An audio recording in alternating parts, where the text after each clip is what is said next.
Ladies and gentlemen, we are live. We are live. Live with Roman. Where's Roman? I lost Roman. Where the fuck is Roman? Roman, guys, hope you're all very well. We're going to go. Yes, you know what? There he is. Can you see me, Roman? Oh, I can see you fine. What's up, Oh, Nico? mate. What a nightmare. What a fucking nightmare. Can you hear me? Yeah, I can hear you. All right. What a nightmare. The last 10 minutes were the most stressful 10 minutes of my life. What was that? That I wasn't stressed out. My videographer Ian was. He was trying to figure out. We didn't have sound coming through from you. I could see you, but we couldn't hear you. He ended up rebooting. What is this thing called? Restream, and then and finally it worked out. So now I can see you. I can hear you. You're a good looking fella. Am I not? Am I not? You are a good looking fella. Mate, first of all, thank you very much for coming on. I know we speak every single day about everything, about life, about watches, about something else with a W.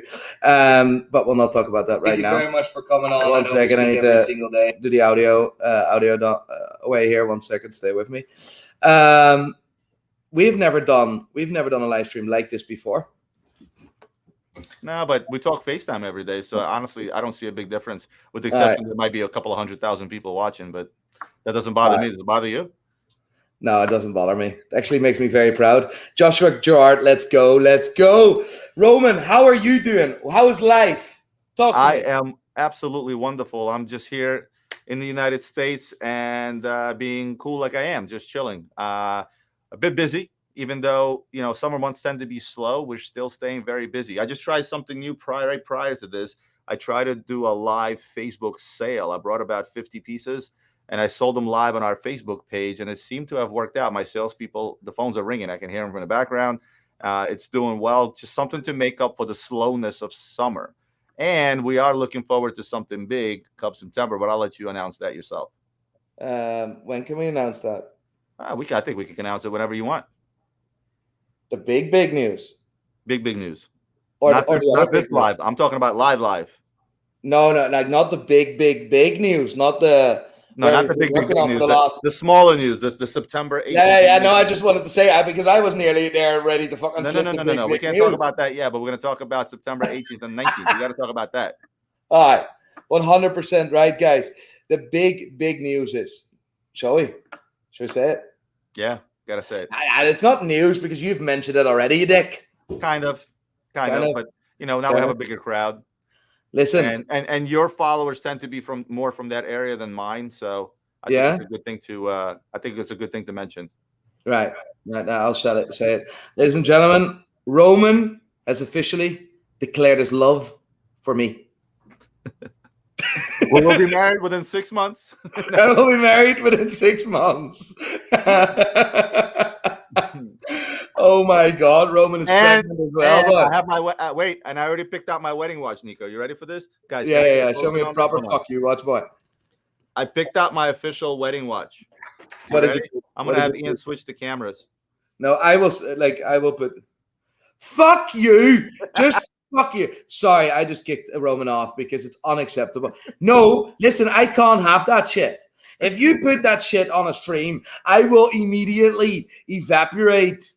Like the stream will be demonetized? Is that what it is? Demonetized instantly. Instantly. Like, no, mate. No, Nico, how's business? How's business in Ireland? Business has been very interesting, first of all. First of all, there's a lot of super chats coming in as well, which I will go through later on. But I'll answer this one. It's been absolutely chaos the last couple of weeks, which is incredible. Which I'm very happy for, and we're trying to figure out how to really manage the inquiries in quarterly, and we've invested a lot of money in a new CRM system, which will allow us to track a customer's journey and which will allow us to get the customer the right attention that they deserve, because sometimes we are still missing on inquiries, and I mean that's unacceptable. And it's just us getting used to the volume of of work. And I mean, it's called growing pains. It's a good and bad thing to have. The good part about it is your business is growing. I've gone through this a multitude of times throughout my career in the last 20 years, but it's utilizing technology in order to help with that is a wonderful, wonderful thing. I will tell you one thing, and I guess that can go along with the announcement that both me and Nico will be live at the London Watch Show on the 18th and 19th. But I prior heard to that, this. I wanted to do that. prior to that, so all you guys that want to come out there, do come out, because Paul is going to set up something special after the show in that same realm. I don't know how he's doing it yet, but I know it's going to be me, Nico on the panel. Watch Eric may or may not show up. I don't know yet. He's still checking his travel plans, and we'll be there to answer your questions live, just to mingle and meet a lot of you guys face to face. But prior to that, to go back to how business is doing and the fact that you are going through growing pains, I am flying to Ireland to spend literally 2 days in Nico's office. And I'm going to come in there with a paintball gun. Remember Entourage? And I'm just start kicking everybody's ass all around the office. And I am going to be there to literally help them out. I think that we've become really good friends over time. And again, I told you guys, we all work together. We don't work against our competition. We work with them. And I'll be more than happy to show you personally how my back end processes work, how we handle the larger volume, and maybe give you some tips and tricks in regards to how to streamline some of a lot of things that you do. Because I know I've spoken to you at 4 a.m. your time, 5 a.m. your time. You don't even fucking sleep lately. It's insane. But it's a good thing. At the end, it's a good thing. As long as you can wrap your hands around it, we can do it. I also know that you're doing extremely well, because I actually did the math the other day. In the last 60 days, we've done over $1 million in business together.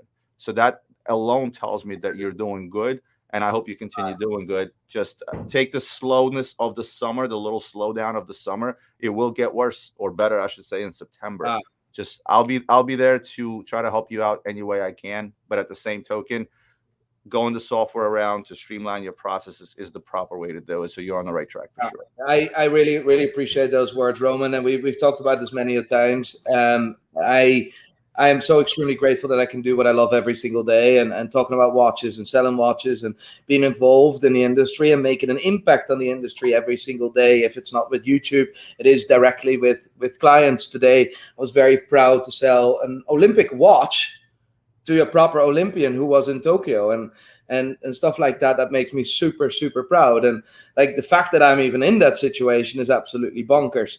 But the key in this is I'm walking the walk. Well, I'm walking the walk, and having someone like yourself being so experienced, being able to tap out so much knowledge regarding infrastructure, someone that is in the core, the inner circle, the industry, one of the leaders, being there, helping me, that shit, that is real, and that will help me, that will help my team, and that will help all our customers and our future customers to give them the proper experience they deserve. And that's how we can lead the industry. And that's how I believe we can move forward. And for me, Roman, you're an absolute superstar, and I've always said that. And I always called you sugar daddy, but you kind of are. And people said like Roman owns Nico. Now that's not really the case. That's a bit extreme, but that's a bit extreme. I think Peloton owns Nico. Oh yeah. After that bit you did on Instagram that the whole world has talked about, I still can't get over that shit. I was dying laughing, literally rolling on the floor laughing when you took the fucking lock and said, "Oh yeah, I'm just gonna take my stationary bike out on the town and lock it up somewhere." Like that's just I'm dead. Like I'll never. Although your latest, the cup watch from Slick Rick. I mean, that killed me too. I was dying laughing when you can use it as a cup. I mean, just you are by far one of the funniest guys I know in this entire world, and the fact that you can relate that to our watch business, it makes it an absolute pleasure to watch. And I literally sometimes wait until something is going wrong and something isn't going well in my day, and then I'll turn on your video in that very moment because it always brightens me up. I appreciate that, bro. A big a message from one of my very, very, very OG followers from the all-time beginning. His name is Mobik. He's in the house. He says, "Hi, Roman, and hi, Nico. as always, looking good. Really appreciate you being here, Moby. Hey, Moby, thank you. Mobic is going to move to Florida very soon. He's actually Argentinian, and he's going to move to Florida very soon. He's a smart guy, and he's always been here from the start. Basically, us as a business, and it's quite funny to see that basically people are growing with us, growing with the channel as well, and that's just cool to see. The last couple of weeks, the last 2 weeks. Oh yeah, there's another person. Buy yourself and Roman a drink at the London Watch Show from me. I enjoy both of your free content and positivity. The least I can do is buy you guys a drink, and this is from Misfit Drifters, and that will be unbelievable because we're gonna have a drink with all the subscribers, with everyone that is there at the London Watch Show, and we're just gonna have fun. Basically, we're gonna get absolutely fucking shit-faced. Well, I have pretty good tolerance, so, you know. Mate, you're Russian. You have no idea. I live in Ireland. I've been raised by proper Irish alcoholics. You have no chance. I beg we'll see. We'll see. I'm also much taller, so a lot more fits. Yeah, but I am way more. I have way more. You're well-rounded, Nico. Don't say you're just an all-around, well-rounded individual. That's it. Exactly. We have a few topics I want to talk about, but first of all, one of the reasons why I wanted you on is I've been very busy the last week and a half with boys from the community, as they call themselves, and these are proper watch guys, right? So they're not watch dealers. They don't sell watches. No, they talk about watches every single day, without exception, for not just in 30 minutes, not just an hour, but like for 8 hours straight on YouTube, online. It's mad, right? These are the purists. And recently, after the debacle that we dealt with, I started to get an interest and try to see it from the community, as they call themselves, perspective. And I've been very, very fortunate that I've been able to meet these guys. And one of them, I wanted to have a special introduction towards you. And we talked about him, and we talked about Marco, and he was very, very excited to bring you on. So I thought, you know what, we're gonna have a chat. Bye, Marco. You doing well? Bye. What's going on, Nico? Hey, Roman. Nice to meet you, man. I heard a lot of great things from you, all the way from Ireland, all the way down to Hollywood. Believe it or not. Yeah, Hollywood. It's pretty mental. Nice to meet you. Nice meeting you as well. I feel fucking old. How old are you, Marco? I'm 22. 22. Yeah. That's. I will trade a Hublot for that right now. Mate, you wouldn't trade a Hublot for anything, mate. Not even for a bag of rice. It's fucking bullshit. Can I just say one thing, right, Roman? I love you to bits. You're a fucking legend, but yeah, you're not the youngest anymore. No. No. He's gonna hand it down to another generation. Gotta do it. I gotta do it, mate. I am so chuffed that you guys meet. I've spoke a lot with Roman about Marco, and the other way around. Marco was really excited to meet you, and now all of a sudden he's becoming shy. What is this? Yeah. I'm sorry. It's just I'm following the chat, following the super chats, trying to get them up all on the screen. Sorry about that. Yeah. Let's do something good with these super chats. Let's bring that to a charity, by the way. Right. Roman, do you have a charity in mind? Right. We got to do a 24 hours. You guys know me and charity. I don't talk about charity work. I don't throw it in anybody's face. No. But do you have something in mind? I do a ton of charity work, and my charity, the one on the board of directors, is called watchesforgood.org, and it was created for a watch community specifically, guys that are into watches, girls that are into watches, and it's not a charity for any one cause. It's a charity that will concentrate on the issue at hand, if you will. A couple of months ago, we raised a ton of money, and we gave a ton of money to India, to areas where it didn't have the oxygen machines, and people were literally dying from COVID because they had a huge spike. So we physically sent them those oxygen machines. It was 3 pallets worth of oxygen machines, physically directly to India, bypassing all the bureaucracy, bypassing any other charity organizations. They literally got on a plane here in the United States, made it onto a truck from that plane, and went right to the hospitals in the hot areas that are there. We named it. It's not, the idea came from my good buddy Nino at Google. There's a big club of watch guys at Google. It's about 800 of them, right? And Nino came up with this great idea, asked me if I would be on the board of directors of that .org. We don't take a penny from it. There's no administrative cost, because the guys that contribute to that mainly are guys that are watch guys that are able to afford to buy watches. That means they're also able to afford to give back. And it's just one of those things like, hey, we got $100 grand. What's the cost today? Where can we make an immediate impact that's physically visible? Giving to great charity organizations like the American Cancer Society, the Red Cross, a lot of these humongous organizations that do a lot of good. It sort of tends to disappear. You don't see the physical impact, if you will, right? But so we decided to create a charity that's going to be impactful, visible, right off, so I can see that, hey, I just gave $1, and that dollar literally bought a candy bar for a child, right? And I can physically see that. So that's why watchesforgood.org is, I decided to get on board with that, because this is an organization, no matter how many millions we end up raising over the years, not a single penny of that is going to go anywhere for a salary or anything. There it is, Oxygen for India. That was our last project, right? I just want to say a big thank you to PE64. Buy a round on the team. We'll use that to buy a round for the whole team, but after that, we're going to donate to something that is close to our heart as well. For us, it's not like we're watch dealers. We're making money dealing watches, right? And that's our core for the community, and for, like, I really appreciate all the support I personally have received from the community. And I mean, I'm not gonna lie, that shit means 10 times more than any fucking money can buy. You see what I mean? And as long as we can do something good and with our trade, with our hobby as well, I am happy. So I want to really, really thank PE64. So, we have a very special viewing audience for sure. There's a lot of good guys out there, a lot of good guys. Yeah. So that's it. So show me that, Roman. Show you the Oxygen for India. Somebody just had it up on the screen. Not right here. Yeah.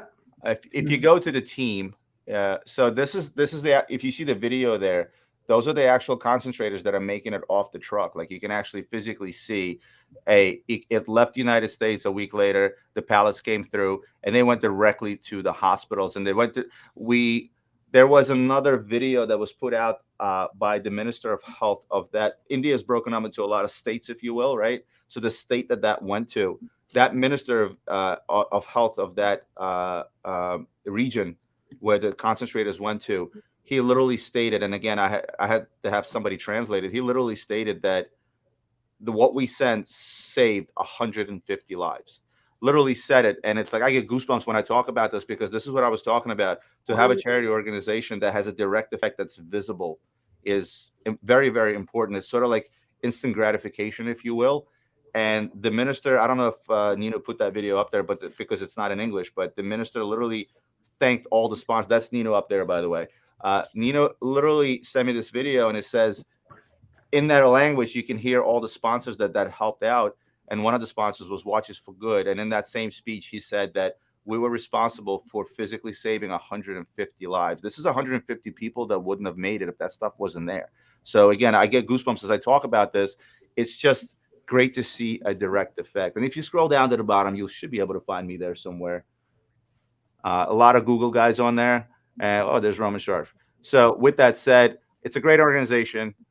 It's just a good place to park your money if you want to make sure that that's going to go, every dollar goes directly to a cause.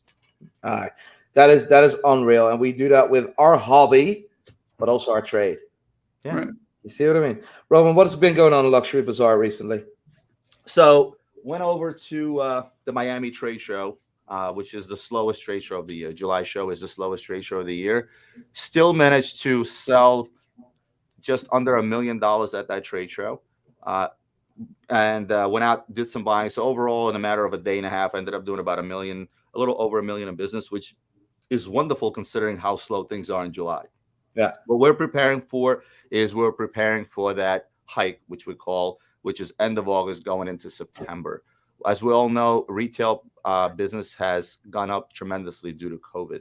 My numbers for the year are looking to be a record number month over month. In fact, up until end of June, we had a record month in June, which is unbelievable because summer does slow down. We Yeah. did slow down in July as expected, but still beat out our numbers by about 25% since last July and July before that. What I'm seeing in the market right now is I'm seeing a lot of people still hot for watches, still hot for watches for what they are, which is great. A lot of people out there hot for the fact that these things have become seemingly investments, which I say there never are.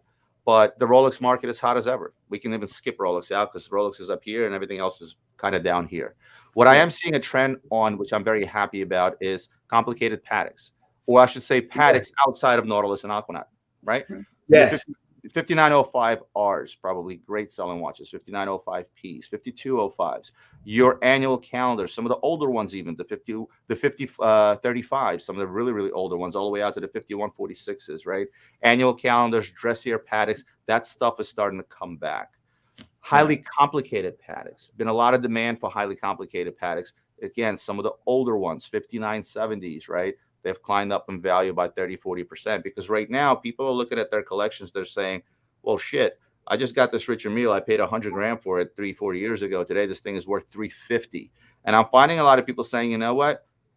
Let me cash out of that and put this into a complicated Patek, right? Because historically, complicated Pateks have been even key and slowly rising.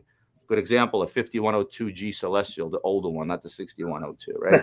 I've seen those drop down to as low as $120,000, $140,000. You'd be hard pressed to find one for less than $175,000, $180,000. Because at the end of the day, this is still a complicated watch. It's discontinued and it has history. This is a watch at one time that was selling for around 200, right? So we're starting to see older complicated Pateks that took a dip post the 08 crisis and a huge dip. We're starting to see them creep up to those old prices and over. And a lot of people are starting to invest their money into that. Richard Mille market, as much as I'd love to hate and say, hey, this is going to pop, it's going to crash, nothing is popping and crashing. What's happening right now is that people are confusing the summer slowdown with prices dropping. And let me explain. When the market slows down, and if you're someone that's sitting on 50 Richard Milles and the prices are through the roof, you're nervous as a dealer. All of a sudden, the market slows down, you tend to lower prices a little bit to move inventory. Right. This is the first year, generally, this is the first year why I'm actually relaxed because of all our conversations. Yeah. So I'm like, slow down. And I'm in business for 4 years and every year was the same. And this is the first year that I'm relatively calm. And you know what? You have to consider this. Here you are, and you're an average Joe that's following the market, that's sitting there on YouTube, listening to guys like us, that's, checking out the Facebook groups, Vadim's groups, and looking at the pricing and so on and so forth. There's a lot of data out there between the WhatsApp groups and the Facebook groups. There's a lot of data that you can collect in terms of pricing, right? With that said, all of a sudden people see a Bubba Watson go up for $400,000, and then during the summer they see it go up for $380,000. Oh my God, prices are dropping. Prices are not dropping. Whenever there's a slowdown in any business, forget the market, right? And let's say I need to raise a couple of $1 million this month to pay for my commitments. What am I going to do? I'm going to take $1 million from my safe. I'm going to blow out some of that inventory at 5 to 10% cheaper. Well, $20,000 on a $400,000 watch is a 5% difference. But a lot of people will mistake that for, oh my God, the market is going down. The minute Murphy's Law, I go out and sell that Bubba Watson for $380, and I need another one, it's going to cost me $400.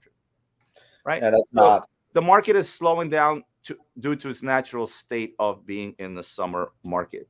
You're going to see September come around. You're going to see the stuff go through the roof. Guys, remember, mainland China is just starting to open up. You know how much money was made in mainland China during the lockdown, and that money wasn't able to be spent? I can't wait. Like my staff in the Hong Kong office, they're like waiting for that to happen, because the minute that China opens up fully right into Hong Kong, which is the biggest hub in the world when it comes to luxury goods, period, not just watches, there's going to be an influx of money from mainland China that's going to flood the Hong Kong market. You're going to see the prices spike, and you're going to see majority of my inventory in my Hong Kong office rather than the U.S. office. So there's a lot of factors that play into this market.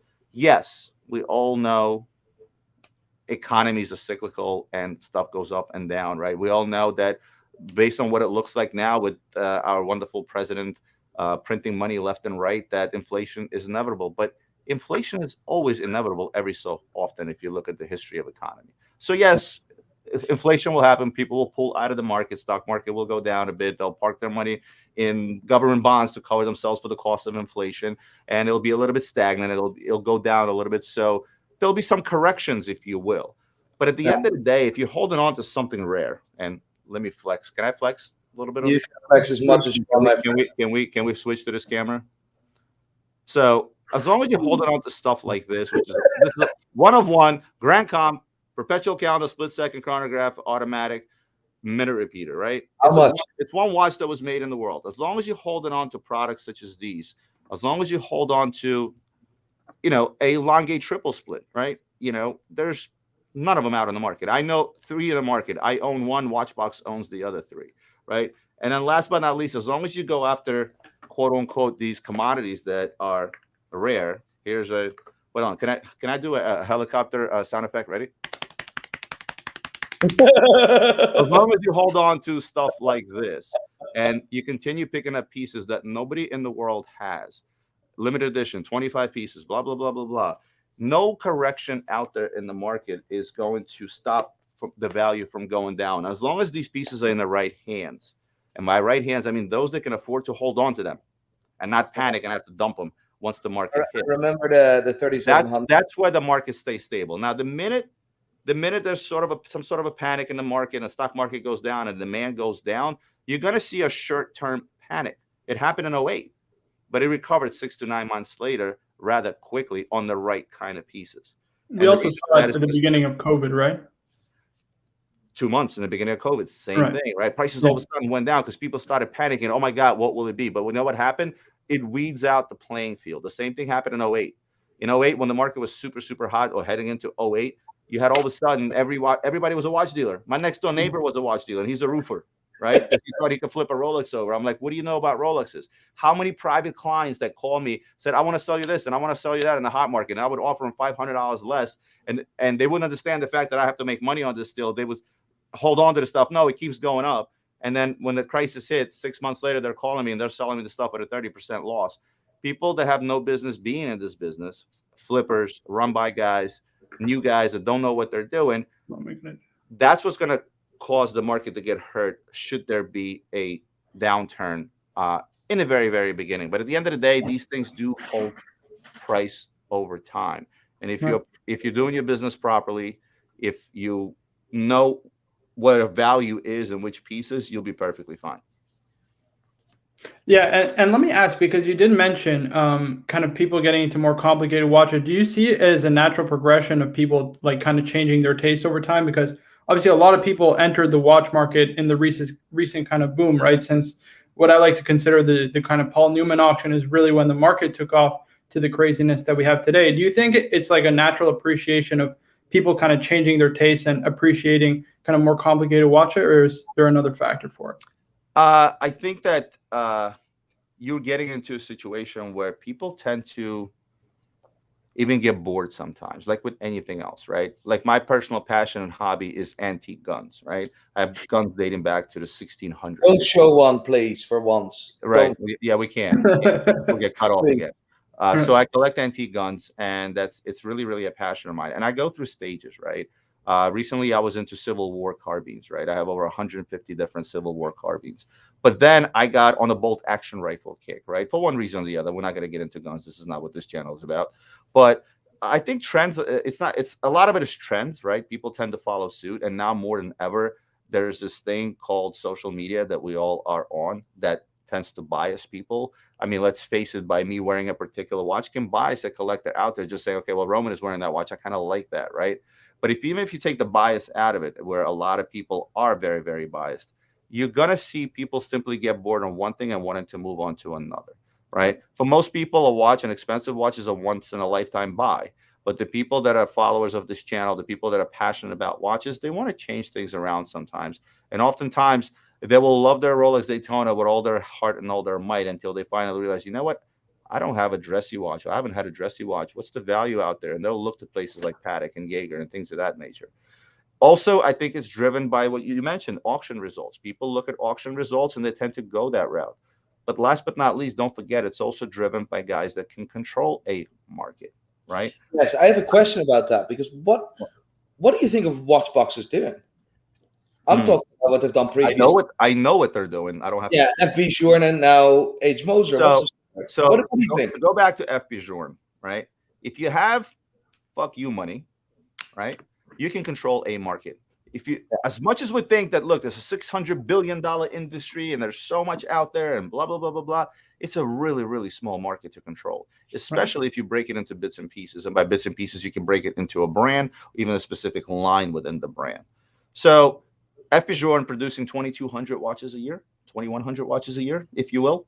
How hard is it to control that market? Considering if you take out of the equation all the pieces that are on people's wrists already owned and never for sale. Because let's face it, 9 out of 10 guys don't sell their watches either. As much as I say that, guys trade watches all the time, or it's a one-time purchase. No, guys hold on to their stuff, and the prices start climbing, they hold on to it even more. So it's a trickle effect, right? Oh, prices are going up on a particular thing.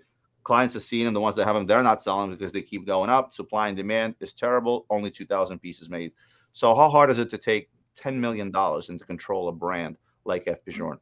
It's not. I mean, there's not just Journe. There's Moser. They're doing it with De Bethune. There's a lot of those small boutique independents that are making a couple hundred watches a year. Very easy to manipulate the market. Okay, I'll tell you what's next.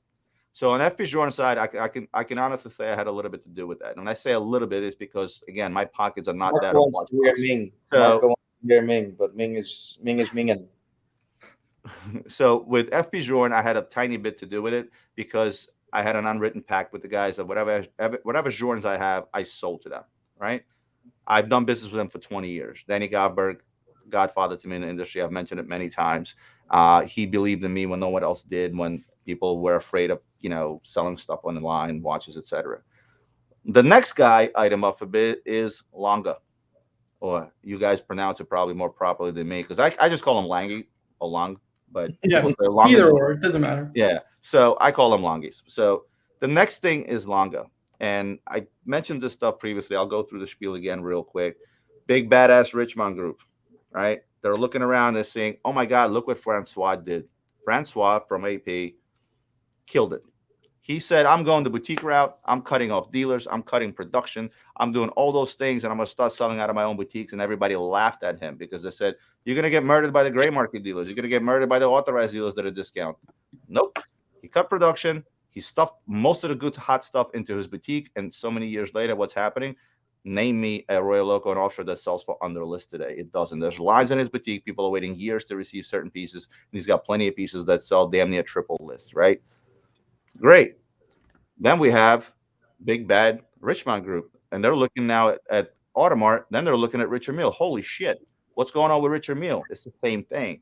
Low production numbers, holding back merchandise in the boutiques, making people jump through hoops, lists, purchase history, blah, blah, blah, blah, blah, blah, blah. Same thing that Paddock really has done for years with their hot complications line, the Skyman tourbillons, the minute repeaters, all the application pieces, as we call them, right? So Richmond Group is saying, well, shit, why aren't we doing this? And what can we do this with? Longa. But they're making 6,000 a year, 6,000 watches a year, right? Well, I'll give you some news. They officially it's 5,000 pieces a year. Theoretically, they probably made more like 5,500 pieces a year, maybe 6 limited editions, whatever they did. Right. They cut that down to 2,100 pieces.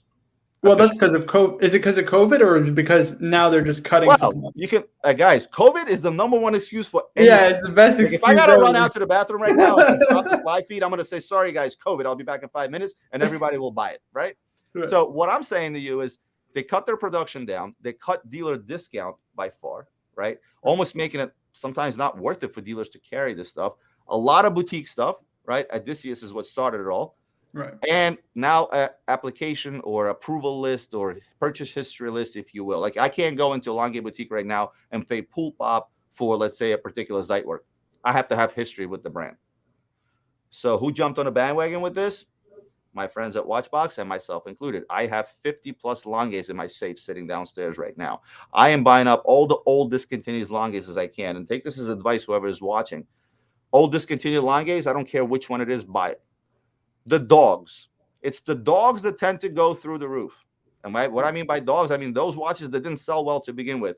the first thing that comes to mind from Longay was the Cabaret. Remember those little rectangular ugly Yeah, the watches? rectangular one. I couldn't give them away 15 years ago. Like a gold Cabaret, I couldn't sell for $6,000-$7,000. We just sold one retail at about $18,000, which is higher than its original MSRP. Again, retails were much lower when they were made. Right. Bracelet Longays. When Longay started putting watches on a bracelet, that are Longay ones, and they had two types of bracelets, sort of that straight bracelet and the one that was kind of wiggly. That's a technical term, by the way. With that said, it wasn't very popular. Guys didn't take too well with them. They didn't make many of them. They stopped making them after a few years. So any Longay on a bracelet, its original bracelet, is always a good buy. You're going to see the market on Longays. You're already seeing it. Look at the prices online. Look at how prices are upticking. A lot of the discontinued stuff is way over list at this point. Stuff like this, original. Let's cut to this. So this triple split, I think the original retail on this watch was $170 some $1,000, depending on where you are. Today, this is a watch that's selling for $2.25, right? And again, going back, limited editions, anything of that nature, you're going to see the same thing from Longay. And I'm a big fan. I think Vacheron will also follow suit. No, well, especially with their boutique only overseas. It's like this. A lot of people tell me, "Oh my God, look at that watch just came out. It looks like the Nautilus. Look at that watch just came out. It looks like the AP Royal Oak, right? Oh, this looks exactly like that, and that looks exactly like that." For years and years and years, these companies have been following suit and copying each other in terms of design, in terms of price points, in terms of complications. None of them are really reinventing the wheels, because if you've been in business like Vacheron for 255 years at this point, right? Right. You don't need to reinvent the wheel. You just need to follow suit of what the market does, and not just in terms of design, but in terms of, hey, if they did that, why can't I do that?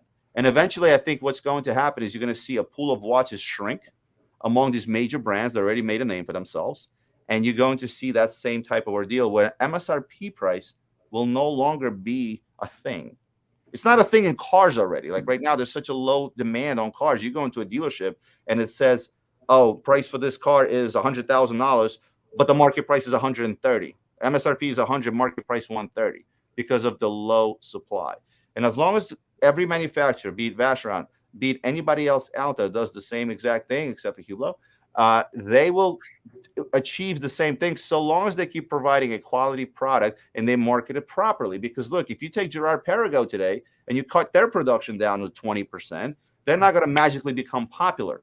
You have to be popular first, and then you cut down that production. And Longays have been probably fairly growing in popularity. to me. You know, they're really well made.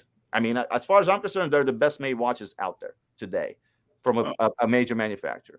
Okay, major, yeah. Serial producer watch. Yeah. Marco, this man, I love listening to this man, right? I love listening to it, right? But try to imagine hearing that for 3 hours. It's fucking unbelievable.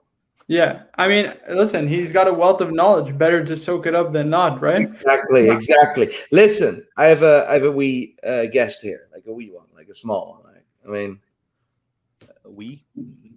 Look at him! Oh, there he is! There he is! How are you, mate? I can't hear you. I can't hear.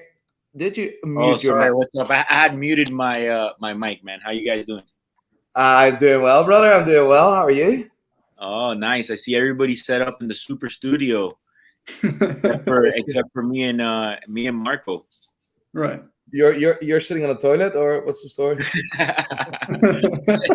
we got Roman over here in the gray screen, and we got Nico in this with this Joe Rogan microphone over here. I would, you know what? I would love to do a proper podcast like Joe Rogan, like talk about life, absolutely, latest news. Like, I mean, that is life goals. I think that's one of the things we're doing today. Just talking shite. So what have I missed? What have I missed? You have missed. I'll tell you what you missed. You missed the fact that I said that you still haven't gotten back to us about the London show. Yes. Yeah. You still have. Let's put him on a spot here, Nico. Yeah. Marco, I asked Nico today about the vaccine thing. If you need a vaccine to go in there. Eric. So Eric was very subtle. Here, mate. Here. If I don't have a vaccine, do you think I can come in the UK? This is. I needed to call you for that. I need to call you for that. Are you coming? Yes or no? Are you? Bro, I don't know. I mean, I definitely want to go. So Have you been in London before? I've never even been to Europe. Exactly, but Perfect opportunity. perfect. It'll be epic. It'll be cool, man. I mean, I'll show this Miami boy how proper rain looks like.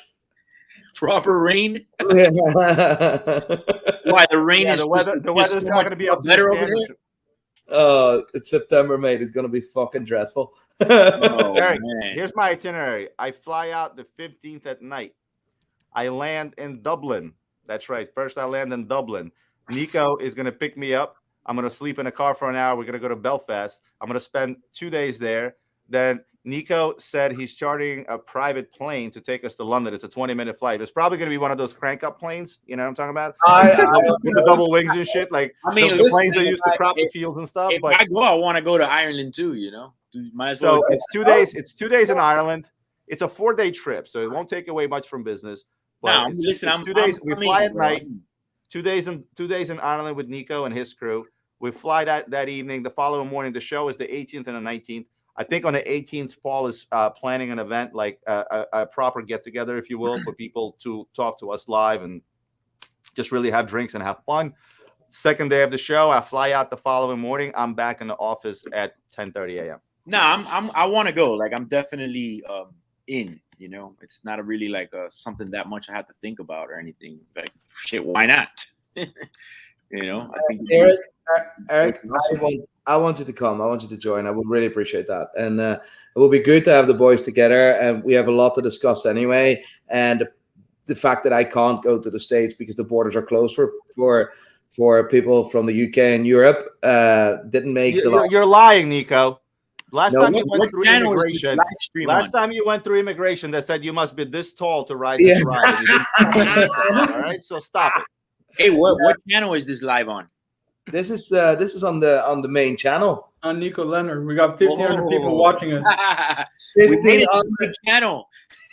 Ladies and gentlemen, let me introduce you to, you should already know him, but for those who don't know, the man himself, Miami Vice, he invented it. It is the man himself, Eric. There he is. You want to hear something even cooler? His surname, Riviera. It is so unbelievable. You couldn't make it up if you tried. Our Cuban, absolute legend, American, Miami, whatever. You're Thank you, man. Okay, that's enough. That's enough. happy to have you on, brother. Happy to have you on. And I'm very fortunate that you're still alive after COVID, mate. Hey, man, I'm not complaining. Not everybody got it as easy as I did, and it still felt pretty bad. So I'm good. I'm ready to go. Ready to go. Ready to go to London too. You already had it, so fuck it. Here, how's business for you? Talk to me. Saying, technically you build antibodies for a good amount of time, 180 days, something like that. So ready to go. Very good. Here, talk to me about how business is. Well, any cool pieces you sold? Any cool pieces you want to show me? And I'm not talking about the stuff that we do privately. Right now, I haven't sold much because I've been 14 days in quarantine. So I've just been kind of people don't understand, man. I had a guy call me, wants to sell me a Datejust, and it's like, brother, what language I need to explain to you that I can't see you? I'm positive I can't spread the virus. I can't see you. But yet I'm looking at my cameras from home, and the guy's knocking on my door 3 hours later with his mom, his dad, his sister. I'm not making this up. I can't go and work. So I haven't really done much. I'm trying to get back up to speed the last 2 days, trying to do some deals, I think timing was good though, because things are slower, especially in Miami when it comes to the summer. And everybody closes in the summer, and I was talking about that with my other buddy, which I think I got it from him. His whole office was closed too, and we said, well, at least it's in the summer when everybody takes off, so that helps. Right. Yeah. Summer usually slow down. People go on vacations and stuff like that. Marco the Don says, Roman, pay respect to the Don. Marco the Don. Right, Who's there's a running Marco the joke Don? here, right? There's a running joke here. Let me explain you, right? Wait. What is going on there? And why is Bobby from King of the Hill as the guy? Yeah, that's what I want to know. I don't think Is that Marco for real or what? No, that's not me. But it's Yeah. somebody with an account. They think I look like Bobby Hill. I do not look like Oh, Bobby Hill. Come on, guys. That's insulting. Bobby. Guys. and we call Marco the Don, and Roman pays respect to the Don. Respect to the Don. Right, I want a big shout out to Sebastian, a big shout out to Ali Reza, a big shout out to Bahrain Watch Collector. You guys are fucking unbelievable. The community is unbelievable, may I add. Really good. I'm trying to collect some questions from you guys, so throw your questions in now. I want to add to Eric or to Roman. In the meantime, I want to have a conversation and a proper market update. And we already had a big update from Roman regarding Lange, which is still not that triple split, by the way, guys. Not that triple split, but it's still a bit, Lange. And as you can see, he also has a Hublot. What else? What other fuck you watches do you have to show me? Do I have to do this right now, or Please, let's do this right now. hold on, Alex? Alex, go work for fuck's sake for once. Lord Firestaff, $250. That is unbelievable. Wow. Mental. Yeah, that deserves a clap. That's going straight into the charity. What? Can we show that one more time, please, Marco? That's Roman, board of director. It's Roman. Watchesforgood.org, guys. Watchesforgood.org. Really, really cool. Thank you very much, Lord. Thank you very much. Really appreciate that. Eric, what are you wearing today? $59.90 from the personal collection, not for sale, guys. No, is that? Oh no, was that not the one you picked up in your first video? Or was it a 59? That was 59.90, was it? Yeah, correct. Is it not that one? It actually is this one. So you bought a watch for your personal collection? I bought a watch for business, and then it like merged into being a personal collection. Fair enough. I told myself I wasn't going to buy another watch this year, and there it goes again. There it goes again. Roman, show us some love. Show us some watches. I just got an interesting meme sent to me. There's a whole lot of controversy about people wanting to take the vaccine, not wanting to take the vaccine. Florida being the free state, obviously. Somebody sent to me, put the vaccine in Casamigos and cocaine, and Miami will be fully vaccinated by Monday. I'm laughing and I have no idea what the fuck you're talking about. I know you don't, because you're from a different country. But Eric knows. And drugs or whatever. I want to bring something up about the London show, if I may. Maybe this is the proper platform to discuss it. Yeah, please. I just think I was going to call you guys about it, but I think it's something we should just, what is there? 1,400 people watching right now. It's a good amount of people. So I get a guy this morning that puts a comment on my last video that I did on YouTube, and he was actually talking about us, and it's actually he is bringing up some key points here, but I don't think he understands it fully. And I'm gonna read it pretty quick. If you just bear with me, all right? It's a security issue, which is why I want to talk about it. Yeah, please. He says, I honestly think all you guys, Roman, Adrian, the kid. Okay. Oh wow. Well, somebody asked for a close-up. Yeah. Sorry, Eric. Can you turn that watch around, though? Can you turn that watch around? It's not around here. Hold on, let me unwrap it. Hello, Rowan. Waiting. Rowan, can you hurry up, please? My inventory girl wraps these things like it's expensive. Well, it is expensive, but let's get a close-up on this. Please. Ooh. That is a machine. Wow. Get close. Look at the depth of that movement. Can you turn it like on an angle? Can you turn it on an angle so people see that? Like an entire mini city. There you go. Look at that. There it is. Whew. This thing is insane. Yeah, I love the color of the dial, the strap. I like everything about it. For those that don't know what a triple split does and how complicated it is, just FYI. So a lot of people tend to think of tourbillon, minute repeater as being those high complications, the perpetual calendar, where a split-second chronograph is actually one of the hardest complications to execute for a watchmaker, right, or for a watch brand, if you will. Historically, has been one of the most complicated things to execute. And considering the fact that Lange took it to the next level with the last double split, where they split the seconds and the minutes of the chronograph, now they're splitting the minutes, the seconds, and the hour, hence the triple split, making it a pretty complex watch. Oh, Alex brought me some Rolexes. Yay! Can I have Alex in front of the camera for a second because I need to talk. Alex, pop on in.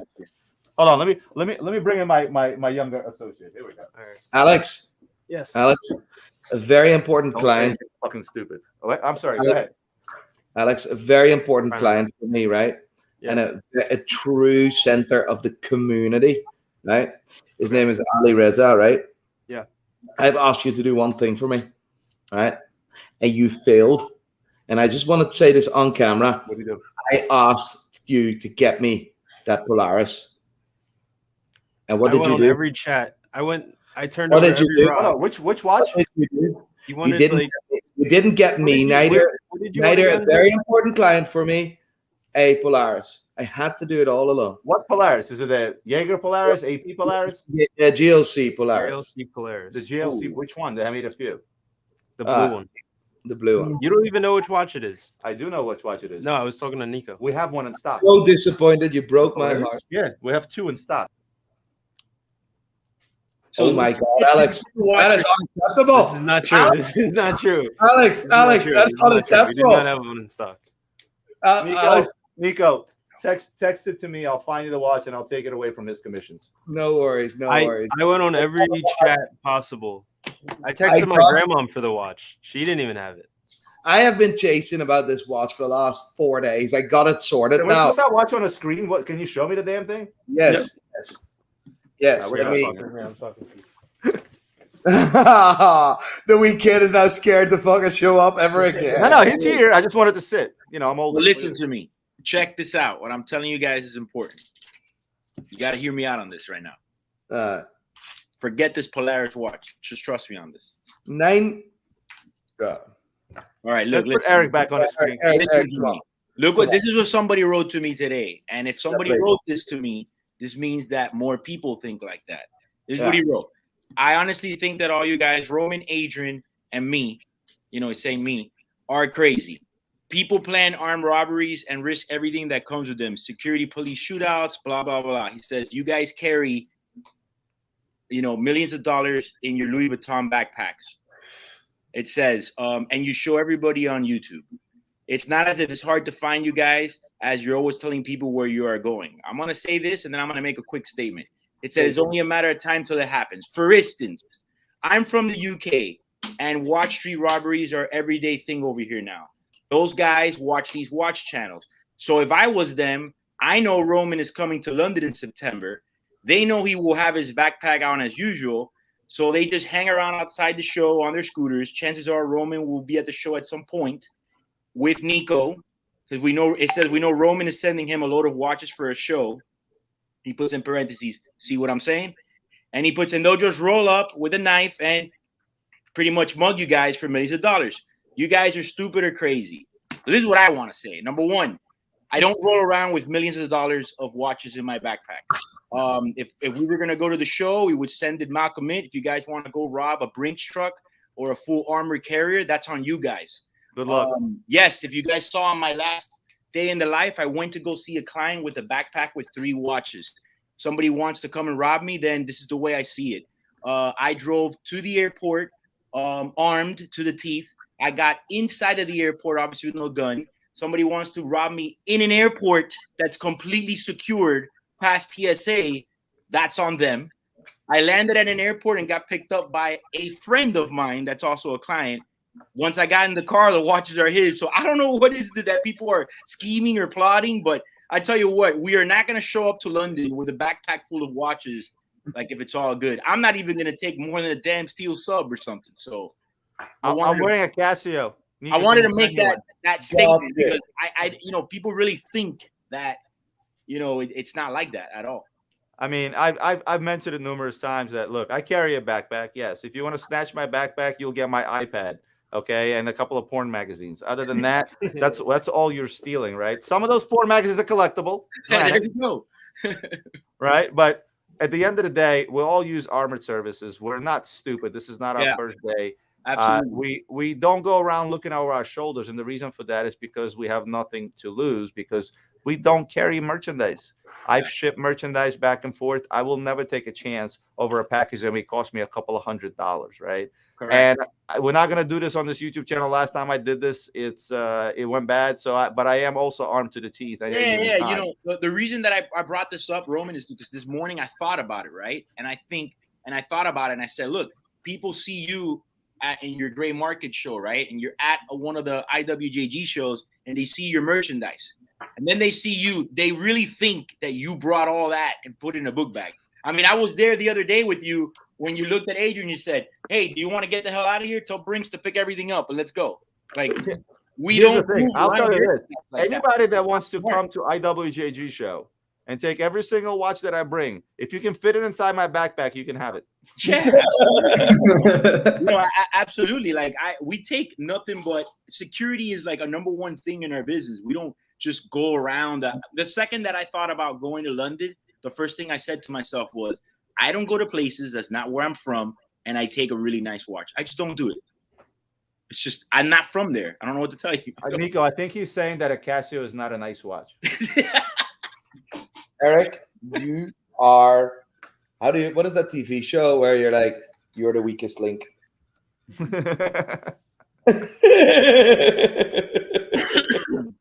Oh man. No, yeah. But like that's a really, really good point. Safety is key. Yeah. Safety is key. Safety is key for like, I mean, what do you think? That I'm walking around in London with the Richard Mille? Are you mad?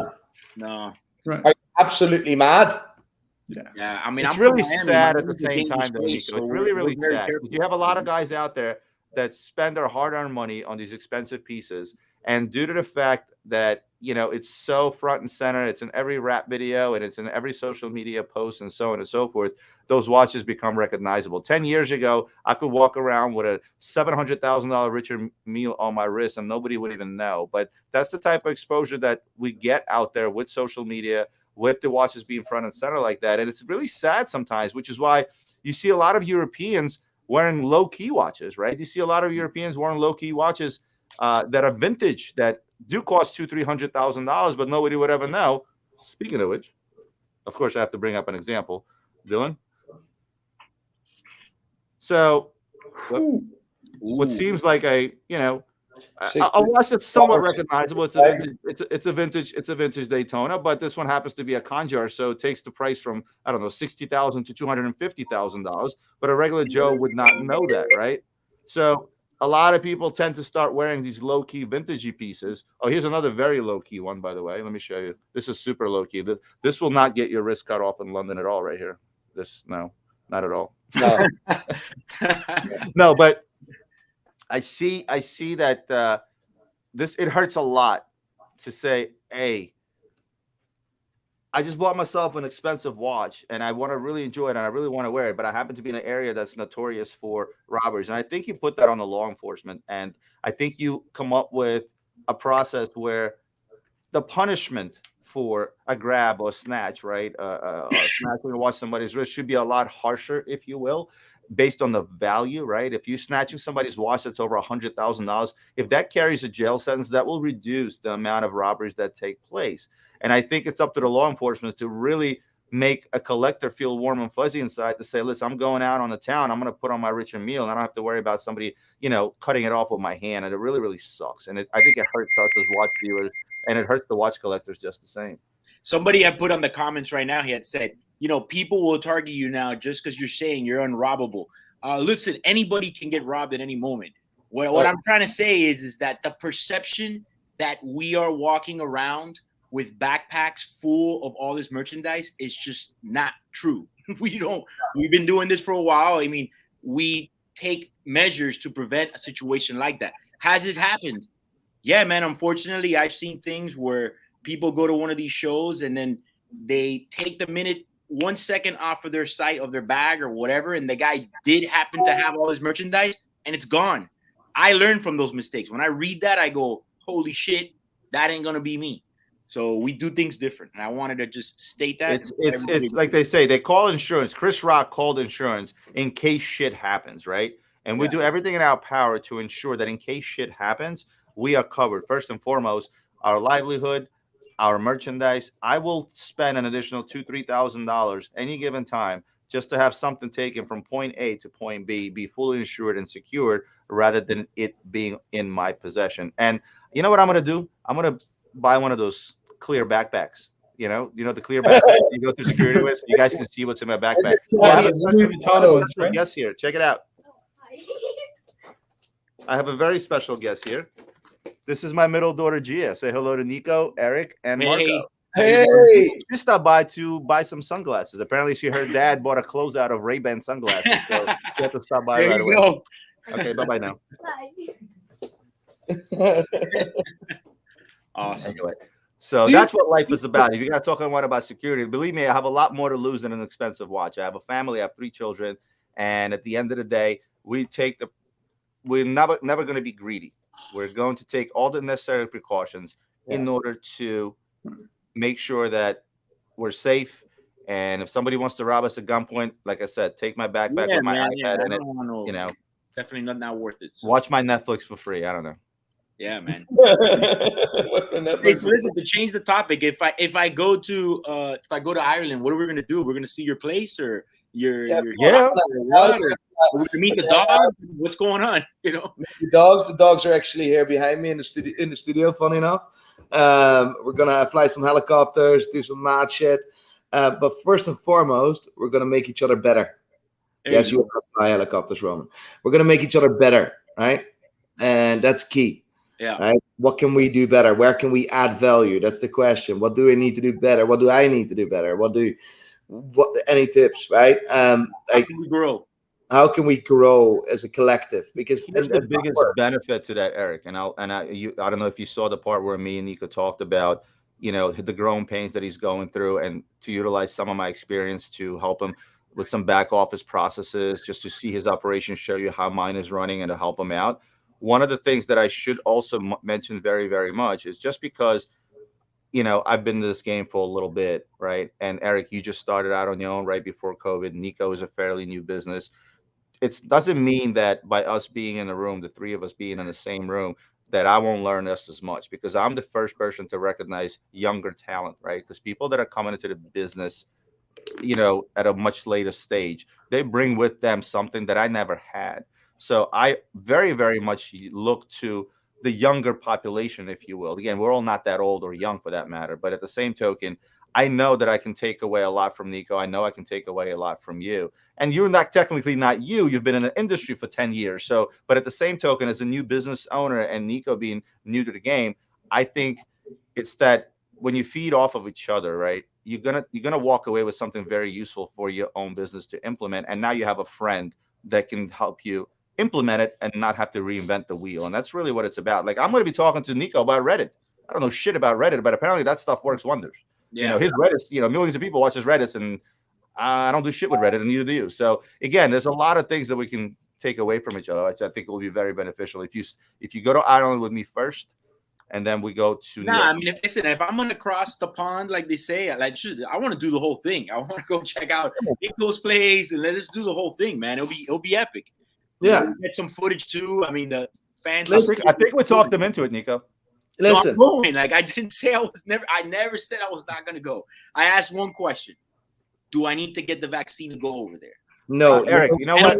We'll take this offline. I talked to my travel person. I talked to my travel agent. She basically told me, look, you're gonna need the test, the negative test. Yeah, that's fine. That's normal. And then getting closer to it, I'm basically getting in touch with them. I'm flying on the 15th. I'm going to get in touch with them like on the 5th or the 6th of September, because these rules, they're changing every day. I know. So what's happening right now is it's a moot point to find out now. You know what I mean? And I'll say one word, and that's it. Yeah, and I get concerned. It's called Photoshop. I get concerned too about like all those things. If like, is it, hopefully we'll be open by then. You know how We've been to the zoo before. Brother, the only thing you need to be concerned about, and I think we should actually do this live on air with 1,550 people watching. How much your fucking ticket is gonna be, right? Right. I want you to fucking book it right now. Business Newark to Dublin business was $6,200 round trip.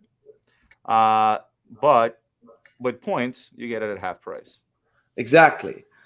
But you can also fucking fly private because this is Eric, this is our Miami Vice Eric. I'm not taking a little fucking clunker plane overseas. I want a big ass plane, no turbulence. I want whatever the food. You know what I'm gonna do? I'm gonna fly fuel. that King Air. I'm gonna fly that King Air from Belfast myself to London. Yeah, I'll Nico, swim. you have your helicopter Nico, license, if you're right? flying, I'm swimming. I'm swimming over. Fuck it. Oh my God! So Eric, pull up a screen, share your screen. Let's book a ticket. Let's get it done. Eric, if I'm going, you definitely have to go. You're 100%. I'm gonna call my American Express. And These do are a my whole choices tour. for London at night, Nico. These are going to be my choices to wear at London at night. I'll have one of these on and the other two in the backpack. Yeah. Wow. There you Oh my. Oh my God! Listen, but it's a very good point, and I'm actually quite happy that you pushed that one through because we were already distracted. Because indeed, that's a question that people have, and people think that we're just like, it's fucking pointless, mate. Because I would be wearing G-Shock and got there, and I know a G-Shock has got there, and I know you want to have it, right? Because I have it, and it's got there, and it's like the best watch in the world. But I mean, you can also just buy one for £100, mate, instead of robbing someone. What are those clear ones going for? The ones you have? Jellyfish. For you, special price, 19 times the retail. I can't keep track of these Casio names. The Jellyfish. Guys, everyone that's watching, if you have a question for Eric or Roman, please throw it in the chat and we will pull this up. Daniel Fernandez, you guys should do a show every week. Do you think that the independents will keep on going up forever? They're growing. I think they're definitely growing. They're becoming more. Watches are getting more popular as the day goes, and as that happens, people don't want the big brands. They want to go more towards these niche brands, and they got a lot of potential still to grow. That's what I think personally. I think we're also living in an era like that we haven't witnessed in a long time with respect to independent brands. I'm talking like we haven't seen since the Abraham Louis Breguet, Urban Jurgensen days of watchmaking. Like we're talking F.P. Journe, Denis Flageolet from De Bethune. We're talking Carey, Philip Dufour, George Daniels, the late George Daniels, Roger Smith. I'm missing about 30 more independent watch brands that I'm not naming off the top of my head. But I think we're living in one of the most important eras with respect to independence that we haven't seen in a very, very long time. My take on independence, and I'll put them in order. For me, the front runner, the man, as far as I'm concerned, is going to be Max Buser, because what he's done with Max Buser and friends and the collabs and the people that he's brought in to make these watches and the type of avant-garde design he's come up with, horological feats, if you will, I think to me he's second to none. Because when I hear the word independent, to me, it resonates different, avant-garde, new. I think Elon Musk, right? I think about pioneering stuff. When you get into independence like F.P. Journe, right? Still very on a traditional end in terms of looks, in terms of design, right? The reason I like MB&F most out of the bunch, right? With Urwerk probably being the close second, is it's just different. You take an MB&F and you put it next to any other watch out there, it looks like nothing else. I think Max took a lot of risk. He was in a comfortable place before he started MB&F. He was with Harry, right? Harry Winston? Yeah, well, he was with Jaeger, and then he was with Harry Winston. And the last watch that's credited to him would be the Harry Winston Opus 5, which is also what gave birth to Urwerk, because if you look at an Opus 5, it looks like an Urwerk, right? Yeah. And a watch I actually have. Not here, but I have one. But long story, it's in service. But long story short, it's taken something to a completely different level, if you will, right? It's not taking something that's been done before and doing it just as well, but it's taking a chance on design, taking a chance of a multitude of different watchmakers, not taking credit on his own and not trying to do it on his own, but to try to do it with the friends, right? MBNF, Max Buser and friends. So I've always said it. I think that today's independent pieces, right? And whenever I come across any old independent piece, I just put it the hell away, like the earlier Urwerks and things of that nature, because I think it's these pieces that are going to be those cherry dial Paul Newman Daytonas in auction after me, you, and all you guys are long gone 60, 70, 80 years from now. I think those are the pieces, which I agree with what Marco just said, because those are the pieces that are going to be those important pieces. Because if you look at Rolex, yes, it's the most collectible brand. If you look at Patek, yes, I agree, Rolls-Royce of all watches. But how much of that stuff has been made and will be made in the next 100 years versus the independents that we're seeing today, considering that those guys only make a handful of watches. Look at Grubel Forzi. Right. By far, and Marco, I know you get really, really I love their watches. into these watches. You can't argue the fact that Grubel Forzi, pound for pound, is probably the best made watch in the market today. Literally best finishing in the industry. Best finishing, best made, just hands down. There's nobody that comes close. Nobody. Yeah. Yeah, I love that brand. I think they make really interesting pieces, you know. I don't know, Nico, what do you think about independence? You know what? I'm not too much into independence, right? And I'm not gonna lie, right? It's just independents do really, like, they all do wacky stuff, right? Really, really cool, wacky. Let's call it different, right? But I am too much of a traditionalist. But listen, I love Philippe Dufour, right? I'm a big fan of Philippe Dufour. His story will go on in the watch world when he's in. Like, I hope he stays around for a bit longer, but. Like, I mean, we all know in 20 years he won't be here anymore, probably, right? And his daughter, one of his daughters or his daughters will take over. And, like, I'm curious to see where that will go, right? I'm very, very curious to see where that will go. She actually just completed her first Simplicity, if I'm not mistaken. Daniela Dufour, his daughter, she just made her first one, if I'm not mistaken. Yeah. So I'm just so curious. And I think I am just fascinated with Dufour, right? If I talk about George Daniels and specifically a Roger Smith, right? I can see the Isle of Man from my house, right? I can see the Isle of Man on a clear day, 17 miles away from my house. So in 2019, and funny enough, I touched base on this yesterday, or the day before that. As much as a fan I was from Roger Smith's work, whenever I wanted to. I've done some business and a good amount of business in the Isle of Man. I'm on the Isle of Man quite often. He's never open, not even for a chat. He's not even I mean, if you're independent, you need to be you need to stand open for people, for younger people, like George Daniels was open for him, if you know what I mean, right? When he wanted to become a watchmaker, and that was really disappointed for me, and that gave me a bit of a bad feeling, right, about Roger Smith. Although I was absolutely fascinated with Roger Smith. So there's one common theme in the two brands I just mentioned. These are really, really specific dress watches, right? And that's what I love.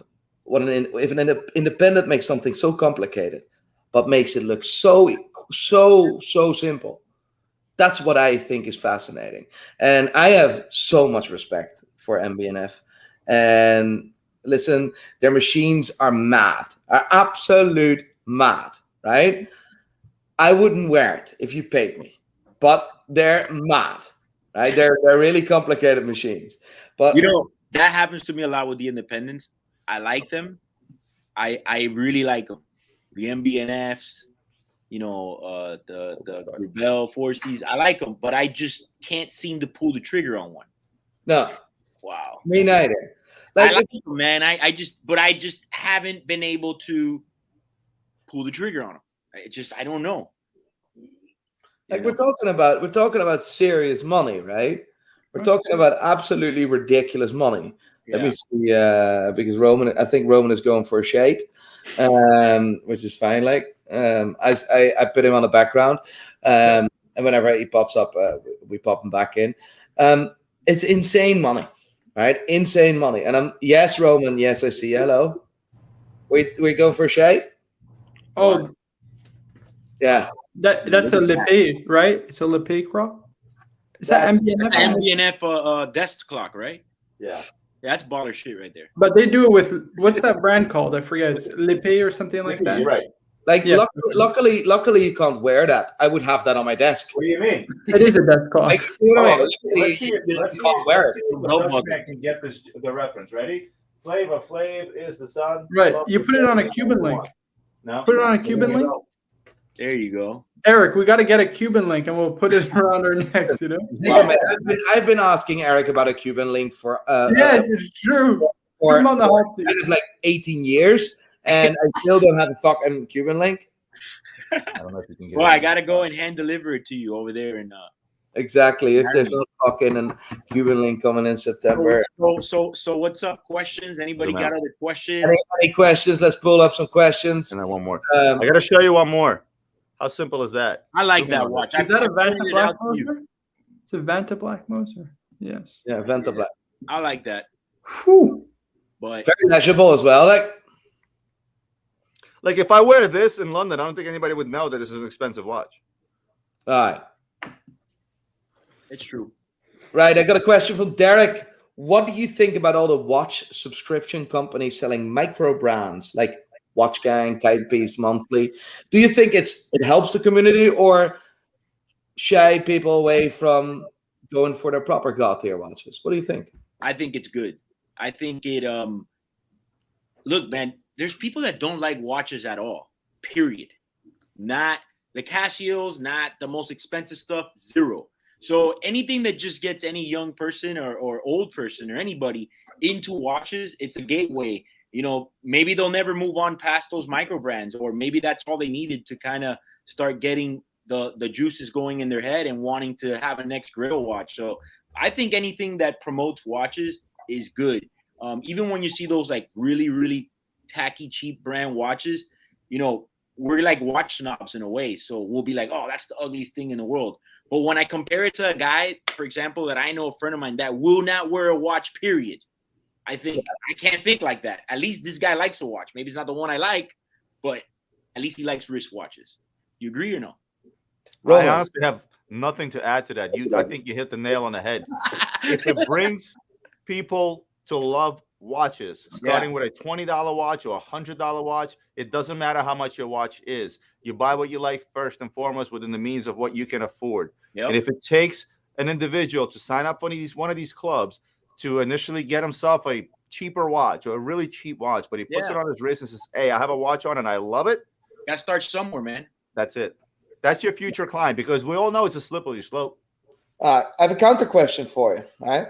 Would you rather have 12 watches from one of the 12 micro brand watches or one really, really good watch? Look, depends. How much money is the 12 micro brand watches? Well, I get what he's trying to say. What he's saying is, regardless of price, would you rather have 12 cheap watches as a starter, or would you rather save up and get one big watch? Yes. It depends the route that you take in this hobby, and everyone's taking a different route. I've had to buy the cheap watches to start. And like in my videos, when I started doing my videos 8 years ago, that was something that I wanted to do. I wanted to help people navigate these waters and skip all those things, skip all those junks that I bought, and try to maybe focus on, you can do it if you focus and go straight to the good stuff or to the good area to start. Like, you want to buy an Omega Speedmaster, they're not going to break the bank. You could buy a good watch and you can use that watch to trade up later. So, I mean, here's the problem is, it's a tricky question, because if you told me I'm getting 12 of those cheaper watches at the same time versus one, I obviously go for the one that's most expensive. But a lot of guys take a longer road to get there. They can afford $100 watches, $200 watches. And oftentimes the downside is what Eric said, is that, you know, if you wait and let's say you've spent collectively a couple of grand on some of the cheaper watches, right? Then in reality, we all know don't really have a resale value, if you will. Some may, but not much, right?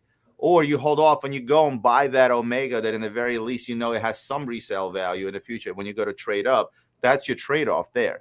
But if you were strictly telling me, hey, here's 12 watches on one watch, I'm going for the one that's more expensive. But again, it never happens. Nobody goes out there and buys 12 cheaper watches at the same time. I agree. 100%.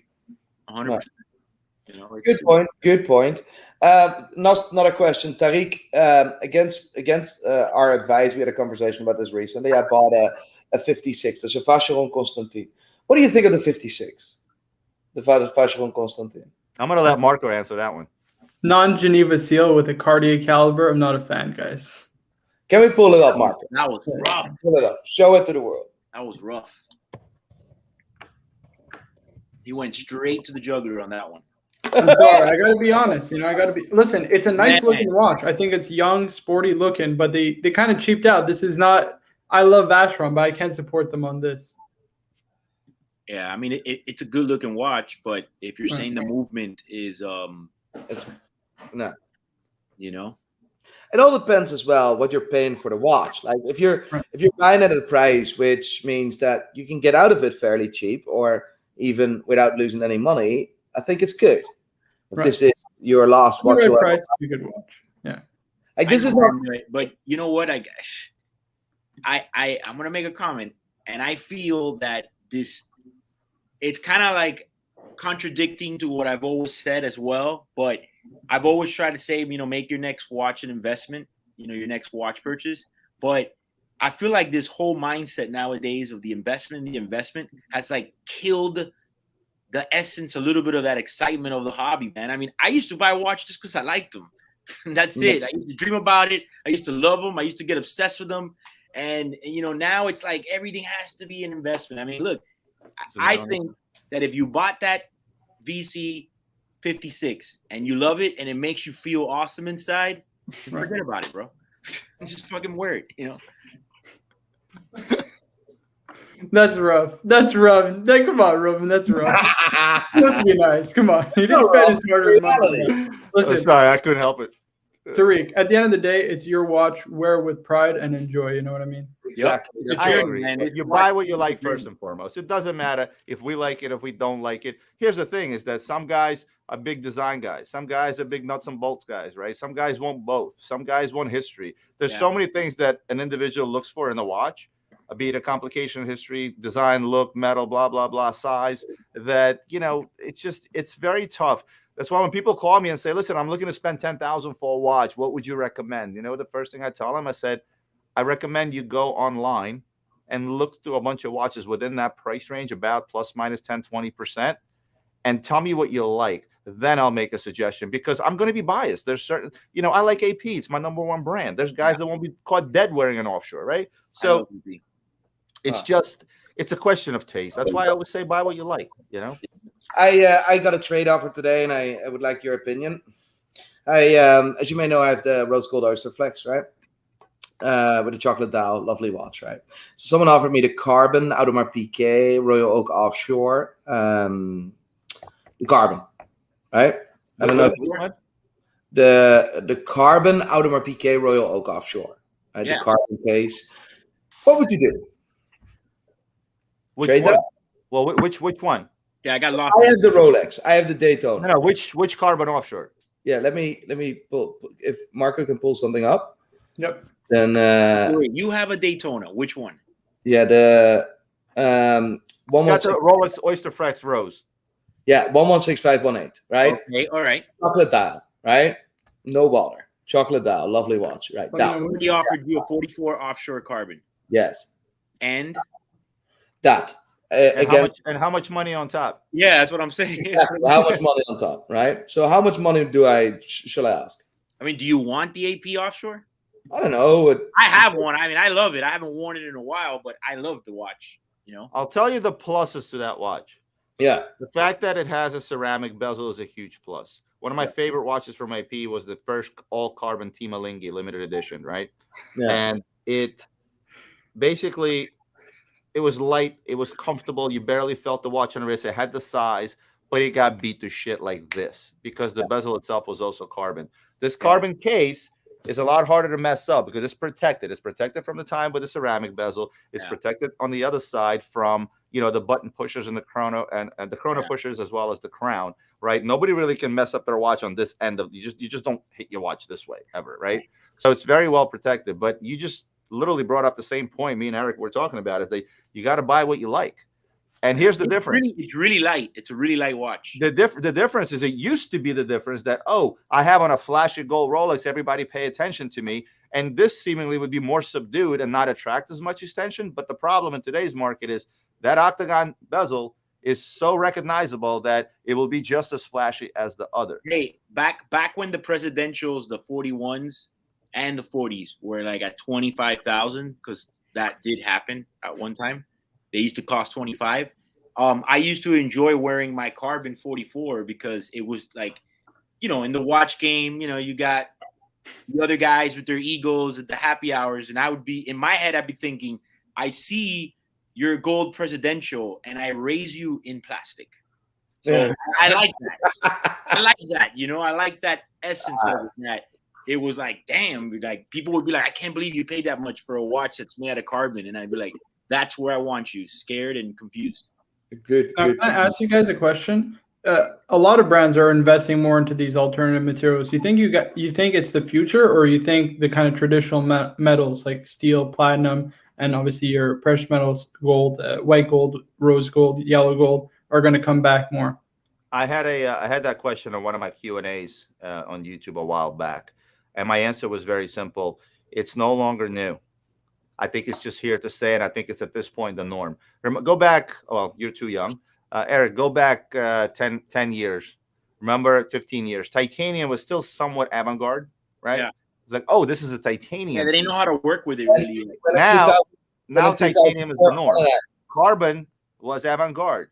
Yeah. Now it's kind of becoming the norm. Ceramic is even NTPT, right? From Richard Mille used to be this novelty, right? Yeah. Even though it's just a carbon, plastic, whatever, it's still sort of becoming the norm. Like, I have a suggestion for you, Nico. Yeah. I'd rather see you. I feel that as a watch dealer. I'm just checking here. If he puts up a fucking Hublot, he's Oh, hey, it's a green box. It's a green box. Green box. Good. Yeah, he gets nervous. I feel like you should look at the latest offshore line, and I'll tell you why. I think you should look at the latest 43? offshore line is because offshores are notoriously not comfortable to wear. No. With the new offshore line, let me put it here. Hold on. With the newer offshore line, these are easier to wear. What I love about them is now they have the quick strap system. They finally caught on, right? And it comes with 2 strap leather. Roman, are you reciting one of my last videos? Am I? I did a video on the same exact watch. I'm just joking. I think that the newer offshore line, it's still in the same. Hold on, what am I doing here? It's still in the same design lines, but I feel like it's a little bit more refined. It is. I feel like it's a lot more legible than that carbon offshore. And you don't have to get this guy to come now in various colors. They have the diver version. But I feel like if you're going to go with an offshore, I would go either really, really old, like find the original Beast, or go like the new stuff like this. I don't like the Beast. I've never liked the Beast. I love the Beast. I don't love it either, man. No. Do you love it? It's never done nothing. Well, I'm a big history guy, bro. So for me, we talked about picking watches based on history. Like for me, I have a 1992 Beast. So for me, it's like. But now comes the thing. An auction, it didn't fetch up that much as expected. The Beast, the original Beast. I mean, the industry agrees that it was not that important because they didn't pay the money for the original Beast. Damn. Hey, the carbon 44 for Nico would be nice. It's like a glorified G-Shock. Exactly. Could be potential got there. You see, I mean, if you're not enjoying that Daytona, then just sell it. I enjoy it, but you know what? I'm trying to make a deal here with a 5212 weekly calendar, Patek Philippe, right? And then all of a sudden, this came on. I'm getting one. I'm getting one next week. Yeah. What can I trade that in? Sure. Can I do a trade? Because I love the 5212. I am obsessed with the 5212, right? And next to that, I think it's going to be an absolute killer in every way possible, right? But I just love. Oh, Eric just. Yeah, he dropped off. It dropped out. Quick question for you, Roman. Rolex Air King or the GLC Duo Phase? What would you pick? Depends on what you're going for. If you're going for value horological, JLC every single time. If you're going for flash, it's Rolex every single time. First money watch, Rolex, right? That's why it's called the first money watch. If you want to have attention, when I was a young kid and I bought my first Rolex for $1,000, it was some old beat up Datejust from, I don't know, before I was born. And guess what? A buddy of mine owned a pawn shop. He sold it to me for $1,000, and I walked into the room like this, right? That the first thing that walked in was my watch, and then everything else, right? I was a young kid. I was single. When I walked into a club, it was, "Hey, how you doing? How are you? How you doing?" Yeah. But a JLC dual face, and by dual face, I'm assuming it's a reverso, right? Yeah, reverse. It's an iconic watch, right? Dating back to 1931. A watch that was patented a gazillion times over. A watch whose case is made up of parts. The only watch out there really that does that, right? And I own a Jaeger LeCoultre from 1931. One of the original ones is like this big. But long story short, it depends on what you're going for. If you're going for a refined look and you don't care for people to look at your watch, for those that know will know. But if you want the show effect, and I always say there's nothing wrong with that. There's absolutely nothing wrong with wanting to park your Ferrari in front of the club, right? Then you go with the Rolex Air King. Yeah, It's true. that's true. Good point. But I also think the Air King is a lot more versatile sports watch, but it can also be worn in dressy settings. Whereas Reverso, you kind of you limit yourself a lot. Yeah, you're not going to the beach with a reverse. Exactly. Yeah. All right. Guys, I just want to have a big shout out to a good customer of mine, Chris Clues. Bought I don't remember, a really cool, unpolished, like 40-year-old Cosmic, which we had, absolute beauty. And he just sent us a super chat. Thanks for the call. I called him personally. The bracelet showed a little bit sign of a good bit of sign of stretch, and I like, he bought this watch online, and I called him and I said, "Listen, Chris, I'm just going to be straight with you, right? Because that's what you should do. The bracelet shows stretch. If you're not happy with it, I want you to see it, right? If you're not happy with that, we'll refund it, or we'll sort it out. But the watch is in complete original condition, and that was the cool bit. And that was yesterday, actually. And that watch is 40 years old. Yeah. I'm 46. You see the stretches and over time, gravity takes a toll. Just saying. You still look 18 now, right? But it's important, right? And for me to really like know that we're always here as a business. So I really appreciate that message, Chris. And I'm pretty sure we'll talk very, very soon as well. Neo, Roman, Nico, Eric, who is the new pontiff? The community. I'm an immigrant. Can somebody translate? What the hell is a pontiff? What the hell is a pontiff? There's only one person that can explain to us who is the pontiff. There's one of the guys in the background, which I want you guys to meet, by the way. And I'm gonna bring him in right now. It's actually two guys, but I'm gonna start with one. This is Tim. Tim, hi.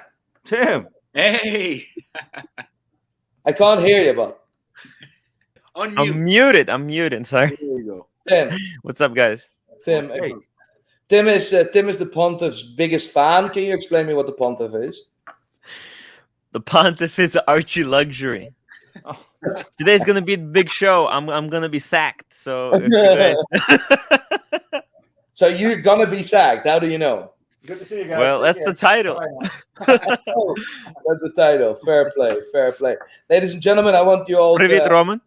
There is no new pontiff. It's the community now. The community. That's what it's all about. The community. The community. So is pontiff like the craziest motherfucker in the space, or like what? Somebody define. I'm an immigrant, baby. Define the word pontiff. I don't know. I gotta maybe Google it. I have no idea really what it means for years. Well, it means like a pope. It's a different word for Got a it. pope. Hey, Siri, what is a pontiff? A pontiff was, in Roman antiquity, a member of the most illustrious of the colleges of priests of the Roman religion, the College of Pontiffs. Okay, at least it's Roman religion. Yeah. Okay. Yeah. Okay, so it's like a high priest. Tim was like a spot high on priest on type what it of deal, was, right? man. Mm. He was Okay. spot on. Aye. There Yeah, you I go. guess it's like the Who is the hierarchy. pontiff? You know, who's the king of this? You know, I mean, All right, so I also want you to meet JJ. JJ, how are you? What's up, guys? JJ, What's how up, are you? Nico, up? Eric, my main man, Marco, Roman? Pleasure to meet you for the first Hey, time. pleasure How are meeting you? you as well. What's going on? So, who is the new pontiff? Oh, I don't know. It looks like there's a vacancy, I believe. I don't know. I'm steering clear of that mess. So I tell you one thing. There's no pontiff in our industry. There's only one thing, and that's called. community.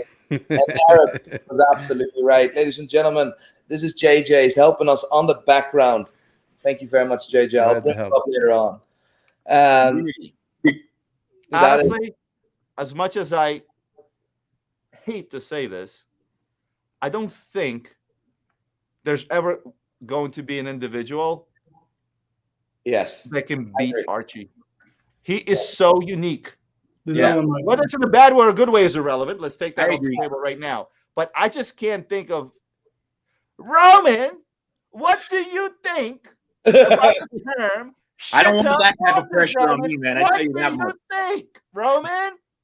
The only it's thing I can it's remember. you know how you scratch the blackboard with the chalk? You know what I'm talking about? So, in all honesty, I think Archie stays the pontiff. Yeah. Right. Right. Fair enough. I We'll gotta give give it him to him. that.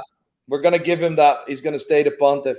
One of my earliest memories of Archie is going to the moon walk. Man on the moon. Man Yeah. on the moon. Yes. That's one of my earliest. That's his trademark slogan, right? That's his trademark slogan. It's one of my earliest memories. If it's good or bad, it is what it is, and he's the pontiff because the self-proclaimed pontiff is always the pontiff.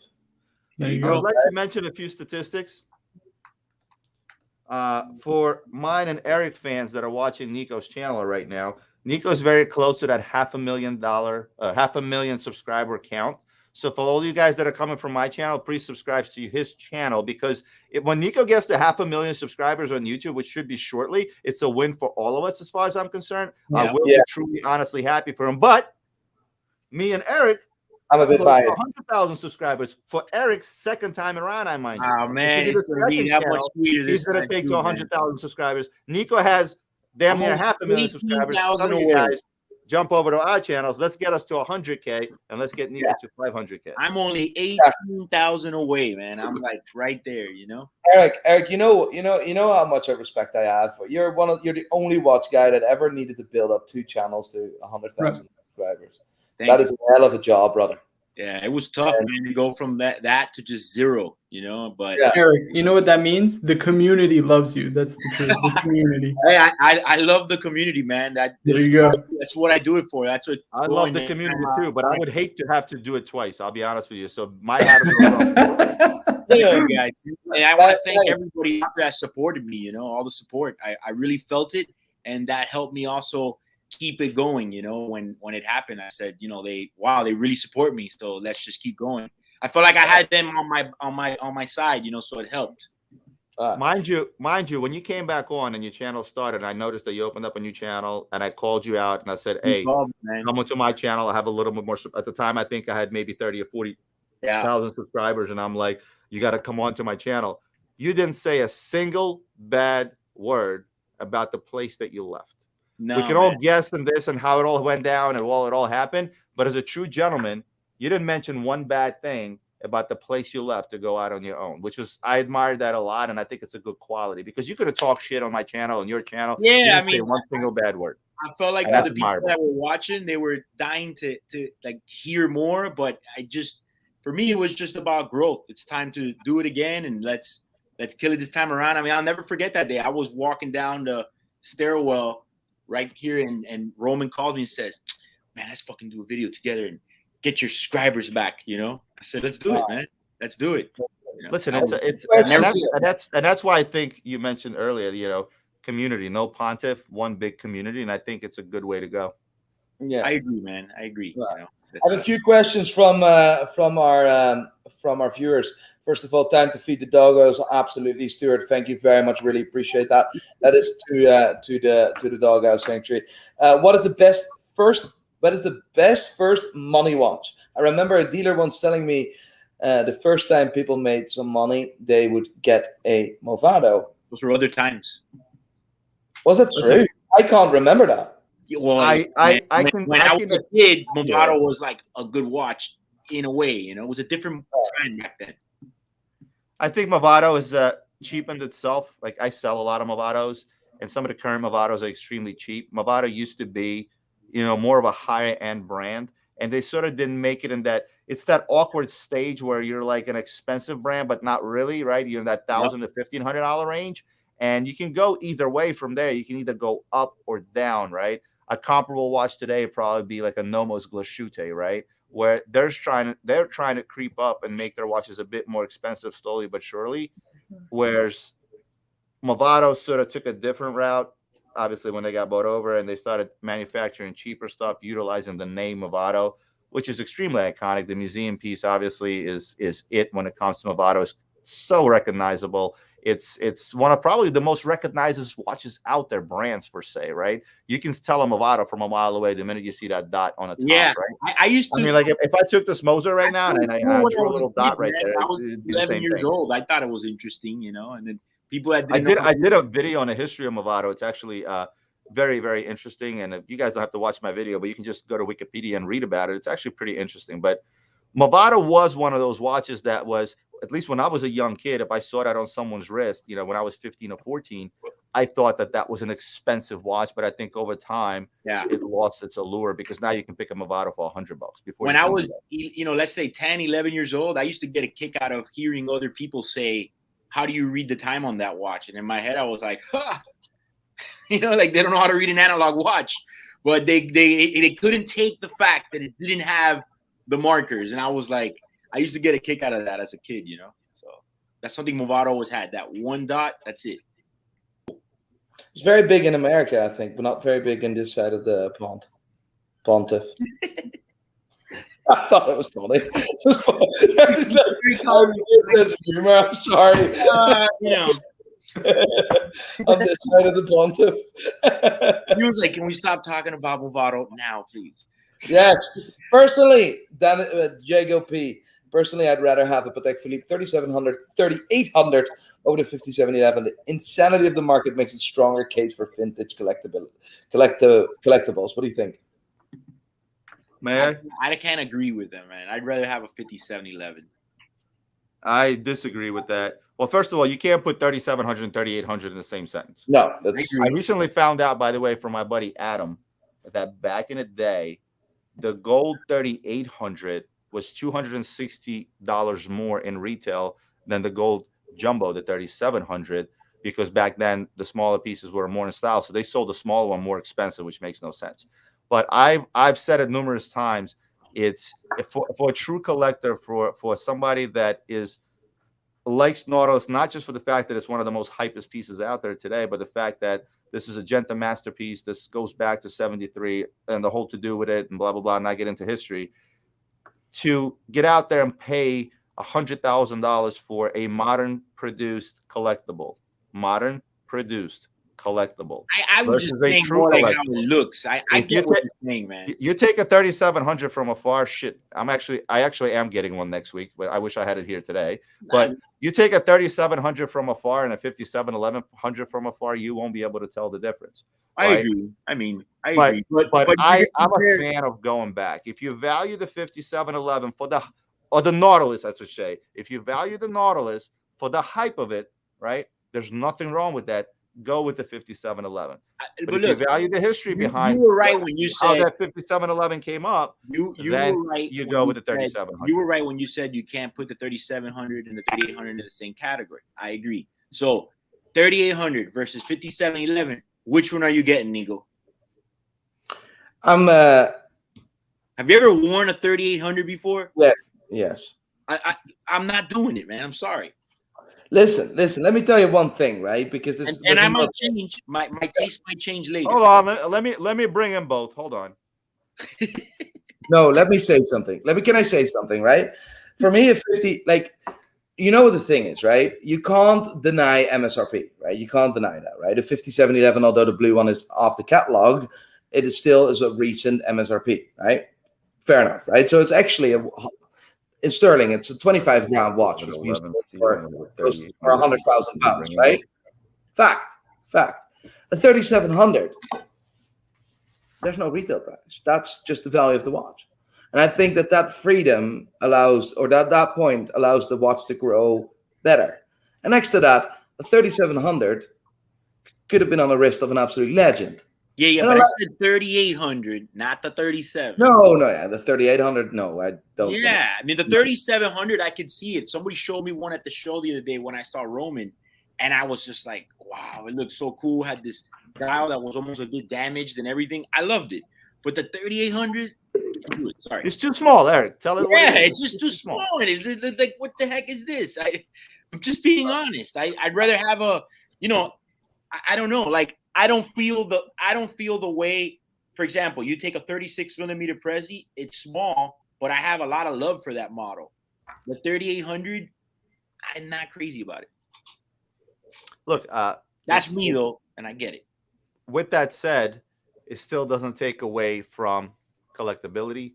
Of course not. That doesn't take away. And again, Eric, at the end of the day, there's certain people that won't wear a watch that's larger than 36 millimeters. And I understand that, and I agree. So you can wear what you like.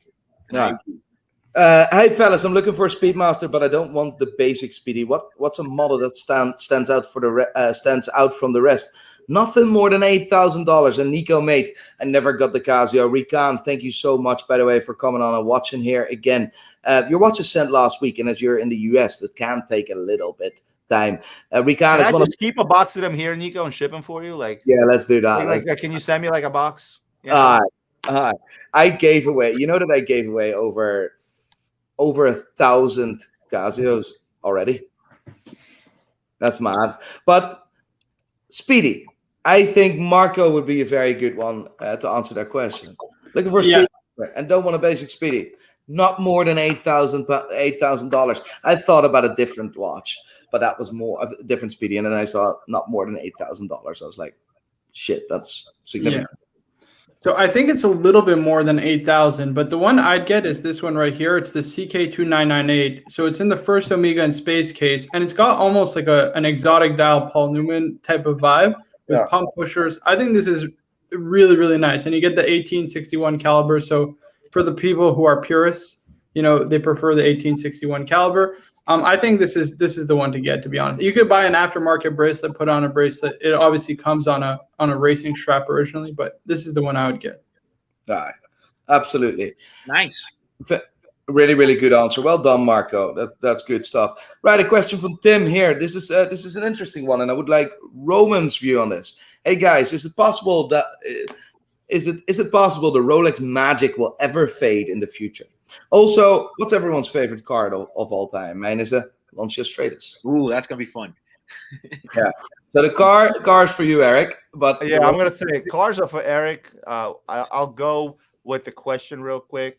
The Rolex Magic will never fade, and the reason the Rolex Magic will never fade. The 3800 is sold. He brought me the 5711. Not to go off topic. The Rolex Magic will never fade, and the way you figure out whether or not a brand's spotlight or magic ever fades is to go back. What is the number one most collectible brand in the world today? It's Rolex. What is the number one sold brand in the world today? It's Rolex. What is the number one marketing a recognizable brand in the world today? It's Rolex. And number two is down there somewhere. It's way down there after Rolex. Once you make it to that spot, it's very, very difficult to fall off. And the reason it's very difficult to fall off is because we're not talking about, specific art. We're not talking about, other collectible trinkets, if you will, be it model cars or whatever other things. People collect spoons, right? Yeah.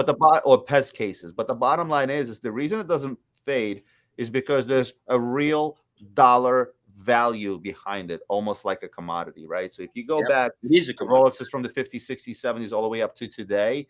There's billions of dollars behind that. So for that to fade overnight, I mean, I don't know what Rolex would have to do. They would probably have to stop production of all sports models and just make Cellinis. Maybe then it will fade. But even then, the older stuff won't. So it's or a giant scandal, an internal company scandal, which would not happen either. Nah, that's not even going to phase it either. I don't think nothing can phase that brand. I'll let Eric talk about cars because I'm not a car guy. Eric is a big car guy. If I had to choose two of what was it? what was everyone's favorite car of all time? Like, if I had to choose two, just to give you two different perspectives of what are my favorite cars, they're probably like similar in price, but way different. One would be a vintage Mercedes Gullwing. Oh, I love that car. And the second would be like a supercar, like an F40, Ferrari F40. It's just what I like. What about the GT3 RS, Eric? Well, I mean, that's what can I afford? It's not my favorite of all time. I got you. My favorite would definitely be the BMW Z8. Wow. By the way, that car, so many people slept on that car. When that Yeah. car came out and it was selling pre-owned, it was selling used. You can buy it at half price at some point off its MSRP. The original MSRP in the US was $134,000, I think, on the car. And then it jumped way over $250,000. A lot of people slept on that car. I love the way that car looks. It's a James Bond car too. I'm a Bond fan. So for me, it's a great car. But I also feel like I felt like an ass when I remember them being available pre-owned, like, you know, for no money in comparison to this MSRP, and then it just kind of went through the roof. Yeah. You know that I in 2019 in New York, it was 2019 at the top of my head, I was bidding on the actual BMW Z8 that was owned by Steve Jobs, and this was at Sotheby's auctions, and I came in with I was bidding for it, but no luck. Not just no luck. I was bidding at my max at 10% of the actual price that it was sold at. Nico, it's title number one's fault. I was bidding on Teddy Roosevelt's Colt 45 revolver that was sold in recent auction. The Rock Island auctions is their premier auction. And I said to myself, you know, it was an estimate. It was a watch estimated from $250,000 to $350,000. And I'm saying to myself, well, you know what? There's a real value to park a little bit of money in. If I get it, let's say at the $300,000 mark, it's sold for 1.6.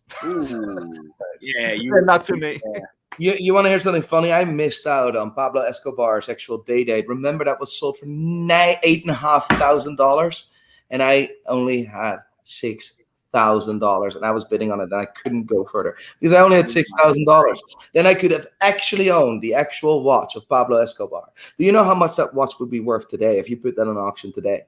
Yeah, with Narcos on Netflix and what have you. It would probably be worth about 46 kilos. I don't know what the market price on that is. I remember the shit that. Oh my god, these auction. I can cry so much from these stories, guys. Tim, right? We are 650 likes and 1,500 people watching. Can we get this stream up to 1,000 likes? The community needs upvotes.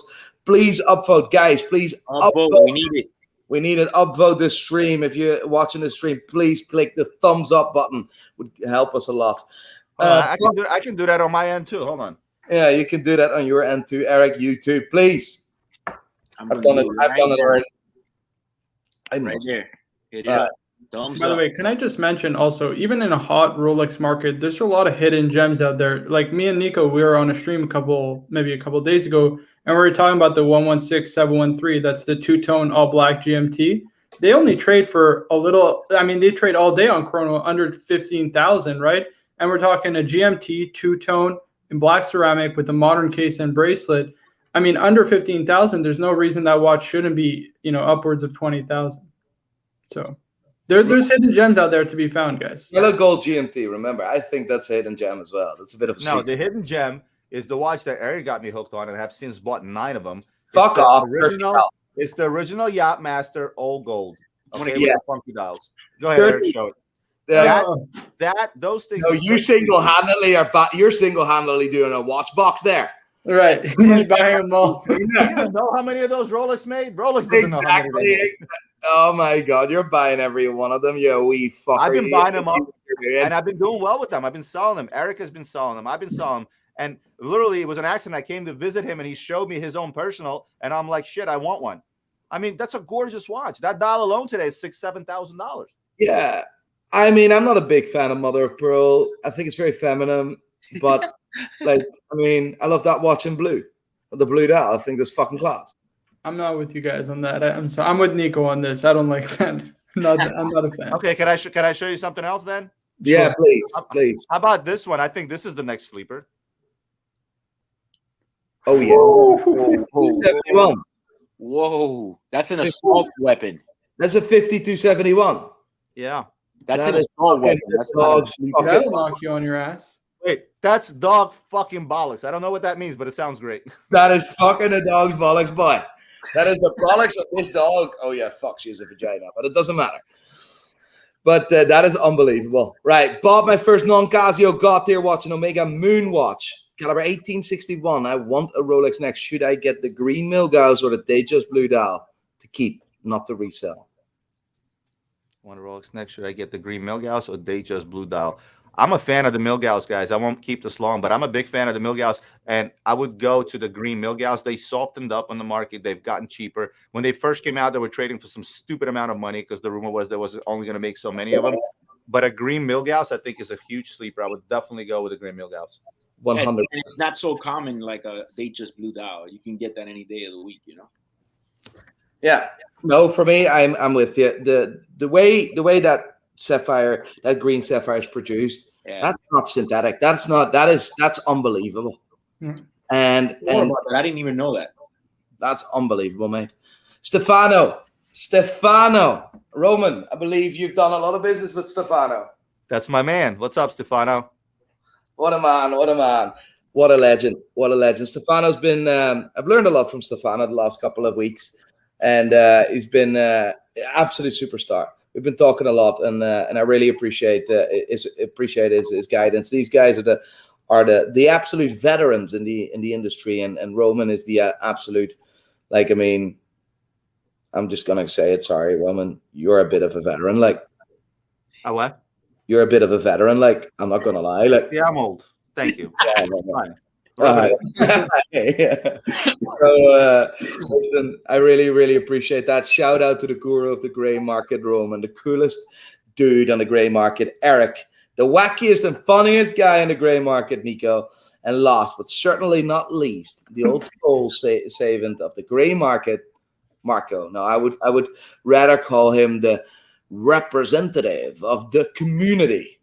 I'm just one cog in a machine. Just one cog in a machine. One downside to both Stefano and Marco. So Canada to Americans is, if you will, you know how you have an attic in a house? You know it's up there, but you kind of forget about it. It's just like, right? That's like the really only downside to those two. Otherwise, they're great lads, as you call them, chaps, whatever. Lads, yeah, lads. But yeah, just move down south a little bit, just a little bit down south. You'll be fine. So Marco's going to move to Ireland. What do you think of that? I love that idea. I think if Marco is going to be by you, I think the duo is going to be absolutely insane. I think, and we won't mention any name, but a very important person from California mentioned me to you, Marco, first. It wasn't Nico. It was someone else, a person who's a huge, let's say, watch guy, collector, not in the business whatsoever. He's in a completely different business, very successful individual. And he's like, yo, you got to watch that kid from Canada, Marco, right? And when I see somebody your age so passionate, so knowledgeable in regards to, watches and the nuts and bolts of it and all those other things, like you're spitting stuff out off the top of your head that my old ass still has to Google because I forgot about it already, right? But that's very impressive to me because that shows dedication, it shows passion and love. You know what I mean? So if you're going to go to Ireland, we're going to get wacky with knowledge together. It's going to be some wacky ass knowledge, I guess. Call it that way.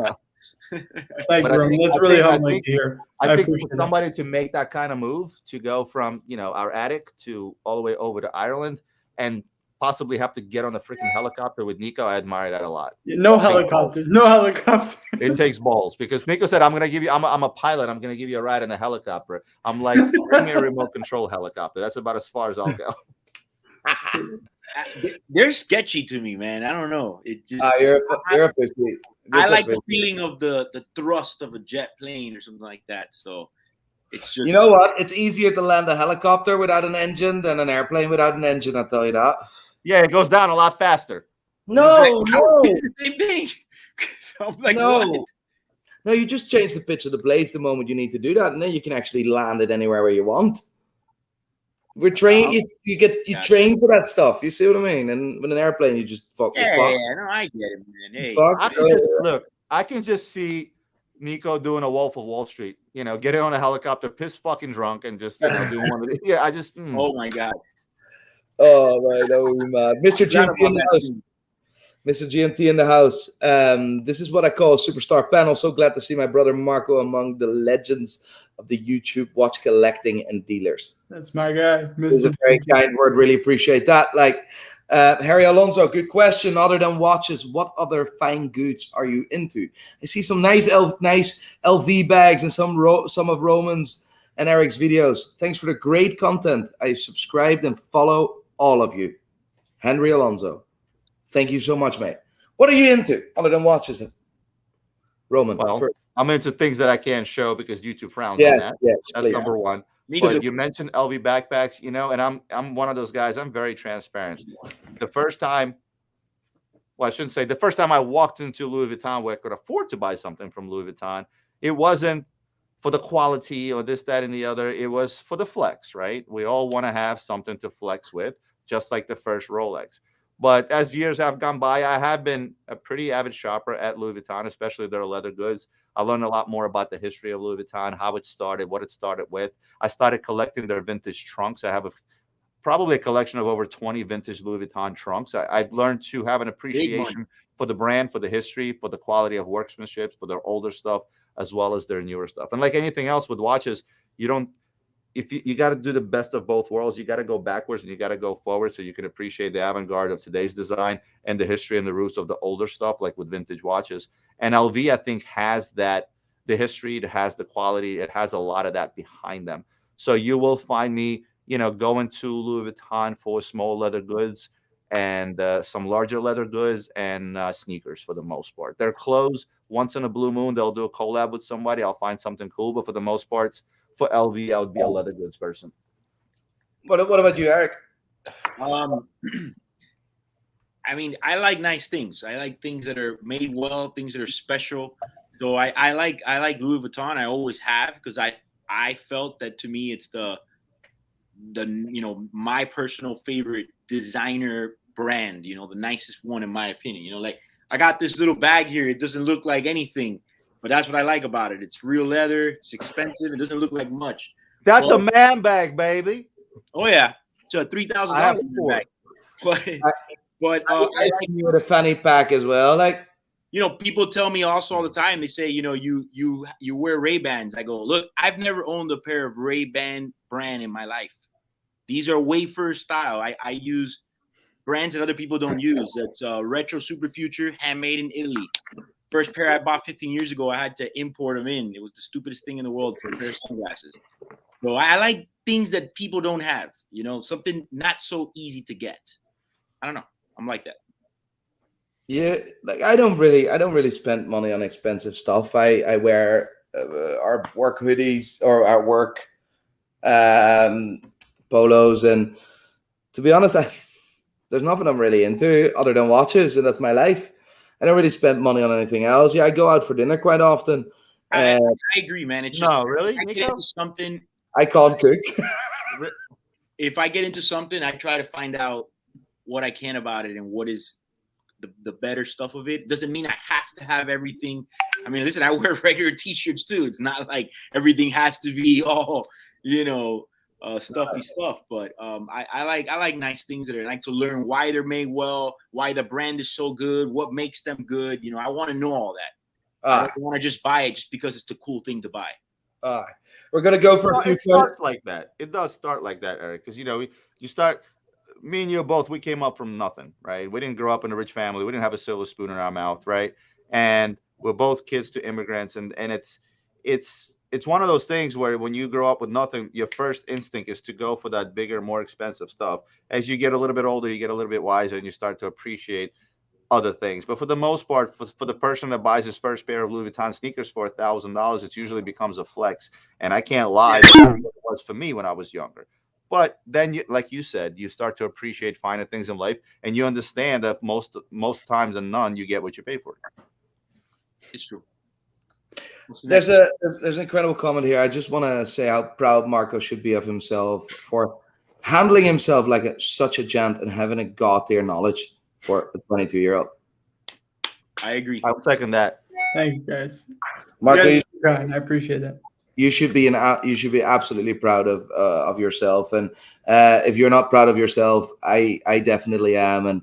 And you're now part of the community. You're not only the community, but our side as well. And that means that the future's bright, big man. The future's bright. We're gonna do some wacky, unbelievable, cool shit. All about what. Fun. This is gonna be real fun. All right. I acquired my first Rolex today, the Air King 116900, complete set with all stickers still on the watch. Do I rip them off and enjoy it, or should I keep some of them on? How would it affect the value? Right.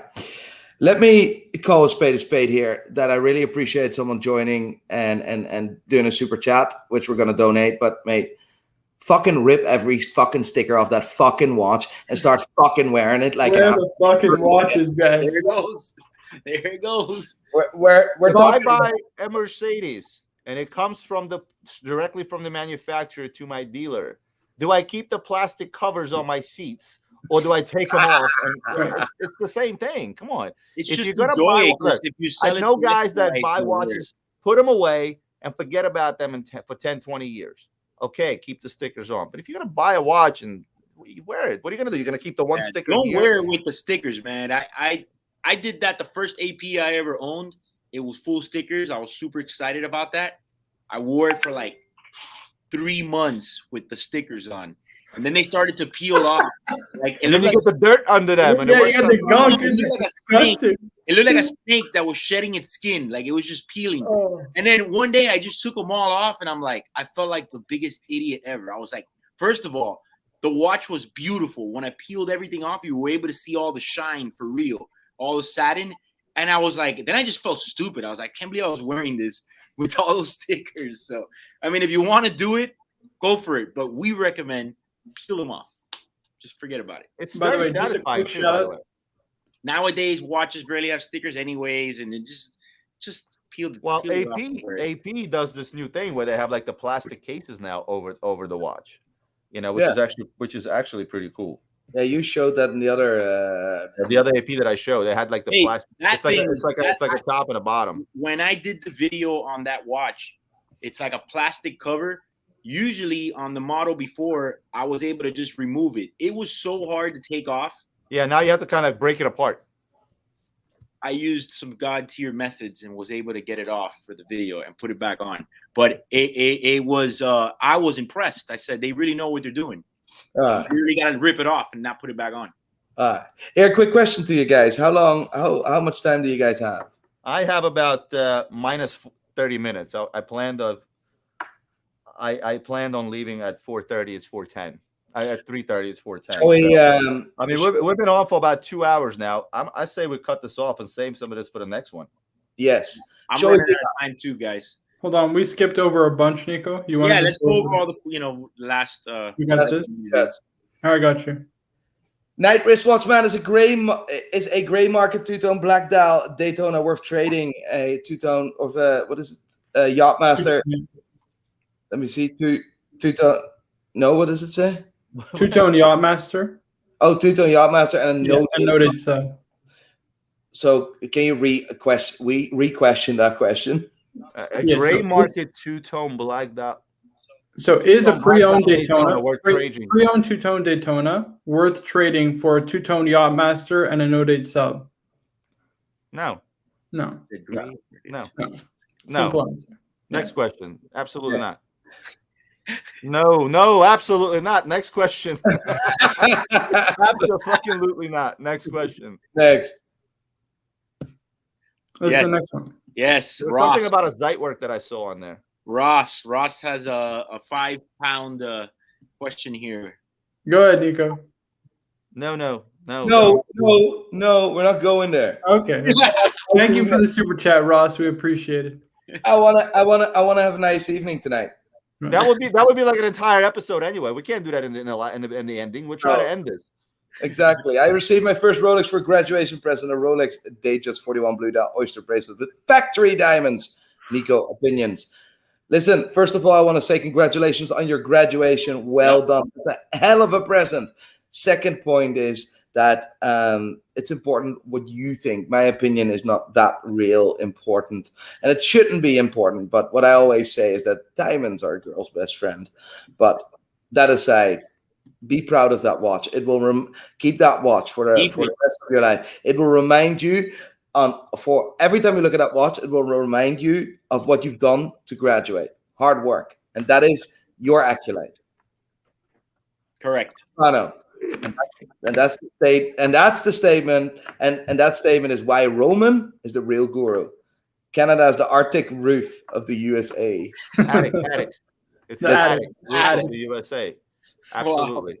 Listen, I am not going to be in this discussion between Canada. I'm going to call Stefano offline. I'll talk to him offline. Emmanuel, do you think that there are too many people that have taken loan on watches and have bought too hard in the investment part? Roman?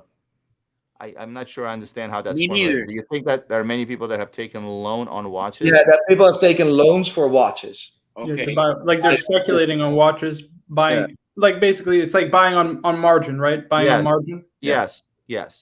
I think so. I think we have a lot of that in the market, and no matter how many times I preach that these things are not investments, people won't learn until until corrections happen and so on and so forth. Right now, 9 out of 10 guys are telling me, "Oh my God, you've been so wrong. You've been so wrong. I sold this watch too early. I sold this watch too early." I'm always say, guys, you don't go broke making a small profit. But again, utilizing watches as an investment and actually doing it on margin, taking a loan out for it's the stupidest thing you can do. Yeah. It's like taking a loan and going to the casino. Would you ever do that? I just no. I did that. Oh. Yeah, I had issues like this was when I was 18, by the way. Only for 1 year. I was a mad whore. I was a fucking mad whore. I was never a big gambler. I always walk into a casino with an exact amount of money I'm willing to lose and plan on having fun. And I usually end up winning when I do that. And I also know when to get up. So no, listen, I was 18 and I just fucking wasted a year doing all sorts of weird shit. And then when I was 19, I wised up, and now I'm fucking fine. So big ups to admitting that, you know. That's listen, can I read this one in my best Irish accent? Sure. Good luck to Marco. And be careful of the mean nasty fikers over there. Also, what are your favorite Cartier watches? That was the worst accent I've ever heard in my life. I know. I just wanted to read the word fikers. I wanted to read the word fikers.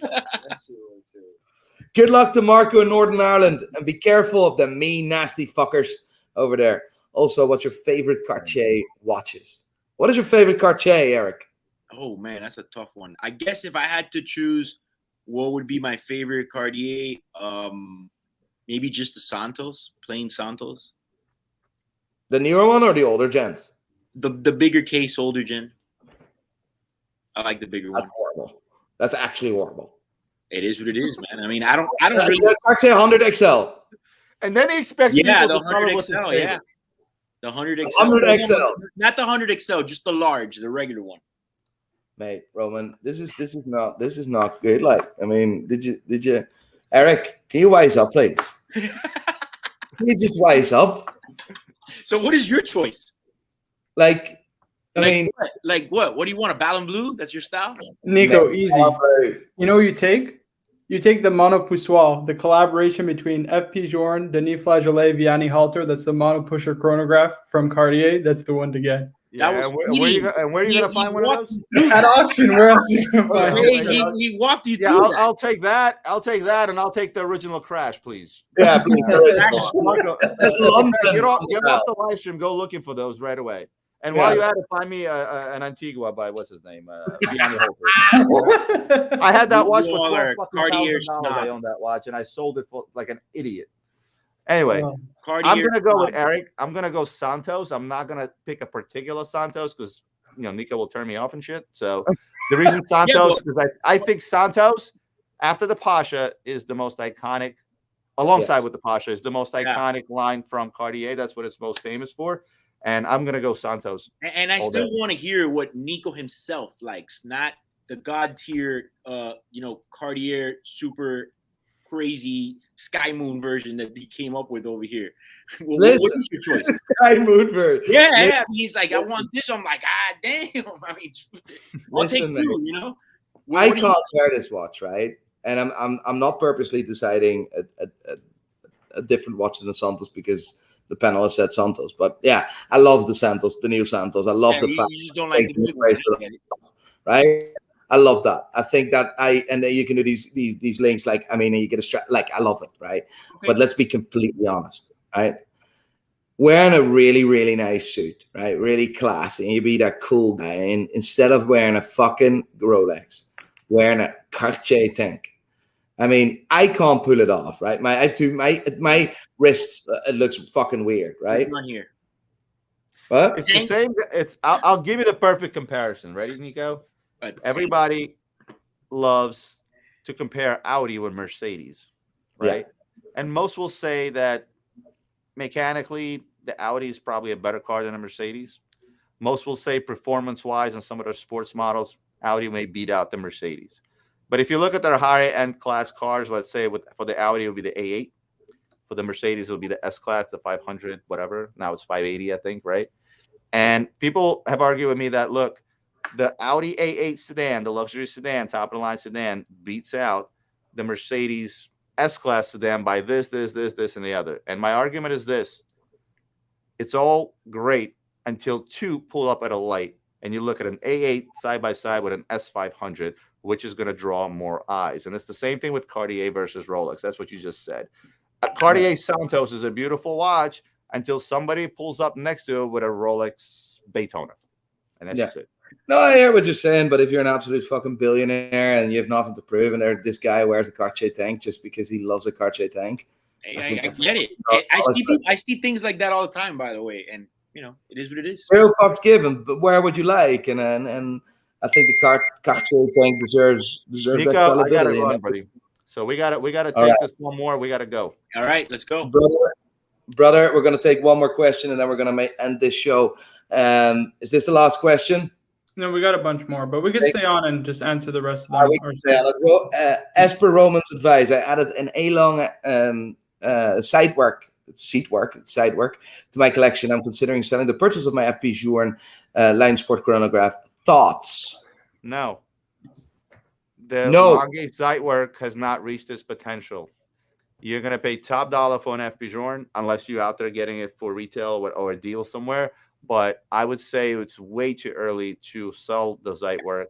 Hold on to the Zeitwerks. Hold on to the Zeitwerks. Do not sell Zeitwerks. Buy Zeitwerks. Don't sell Zeitwerks right now. And with that, I got to come off, guys. I'm behind about an hour. I appreciate, Nico, you having me on here. For my fans, thanks for tuning into Nico's channel. If you're not subscribed to Nico, hit the subscribe button. Eric's channel, everybody's channel. Guys, thank you so much. I'm out. I'll talk to you guys later. All right. Take care, Roman. Bye. Thank you for joining. Cheers. Eric, are you in a rush? I got another 15 minutes. Yeah, me too. But let's rock around for 15 minutes.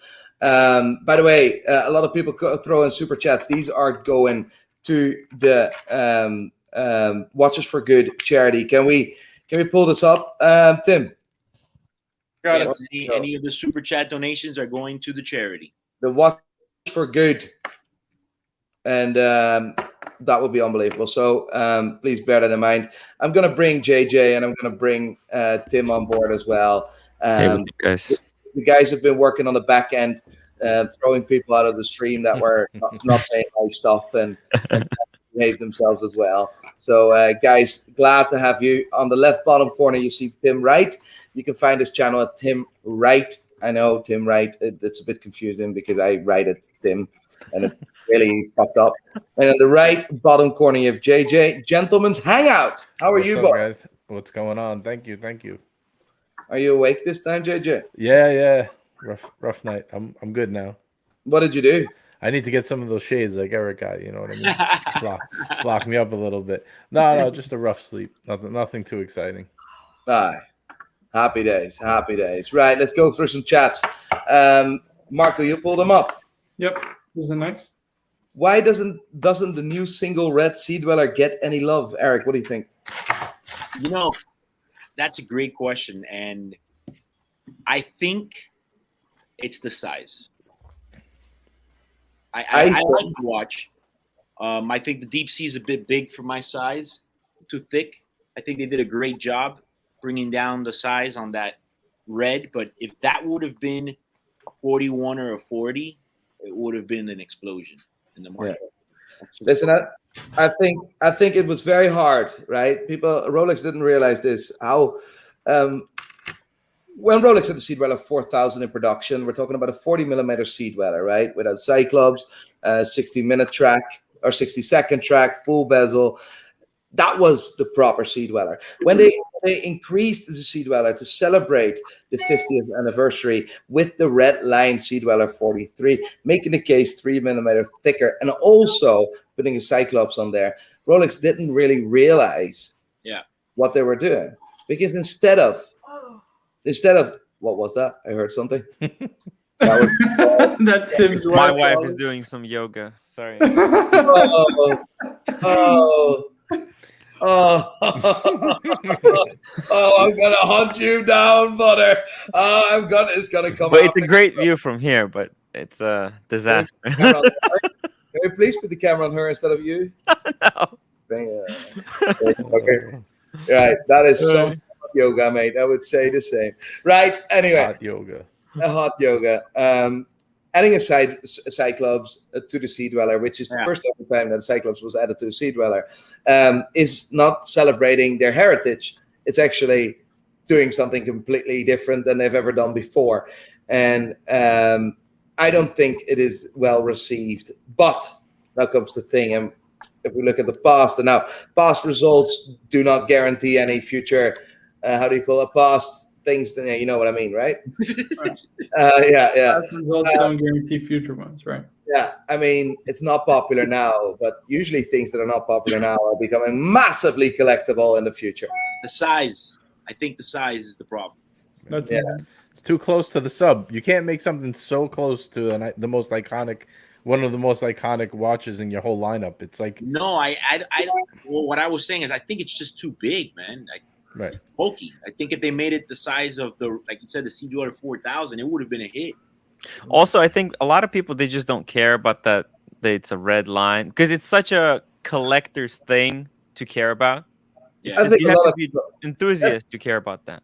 I disagree with that, because I think if they kept that watch 40mm, only difference, the only thing they had to change with the dial was the dial, making it the red lines. Done. It exactly like the Sea Dweller 4000. I would have guaranteed you that the way that this would have been a bit longer than 25,000 right now. Right. Yeah, in today's market. The red line is the best part about it, I think. Yeah, that's the best thing about it, man. I don't know what was the need to go bigger. Right. The question for Roman, unfortunately, Roman is not here. Roman, I reached out to you, but I want the panel's thoughts. How do people get a timepiece from Christian? I can't pronounce that. Konstantin Chaikin. Chaikin. I've always had problems with that. Is going gray the only way? Gray might be the only way. Yeah. Gray is the only way. You need to know the inner workings of the contacts. Thank you for the cold shower there coming off. No worries. He's talking about the stickers. He's talking about the stickers on the Air King. The stickers on the Air King. Oh, yeah. You get pure honesty, my friend. In this stream, you get pure honesty. Yeah, good. That's the most important. Question for each panel member: best watch case or chest for high-end watches?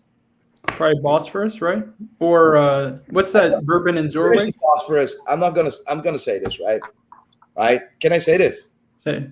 The finish of the leather of Bosphorus is shit. Right? Shit. Right?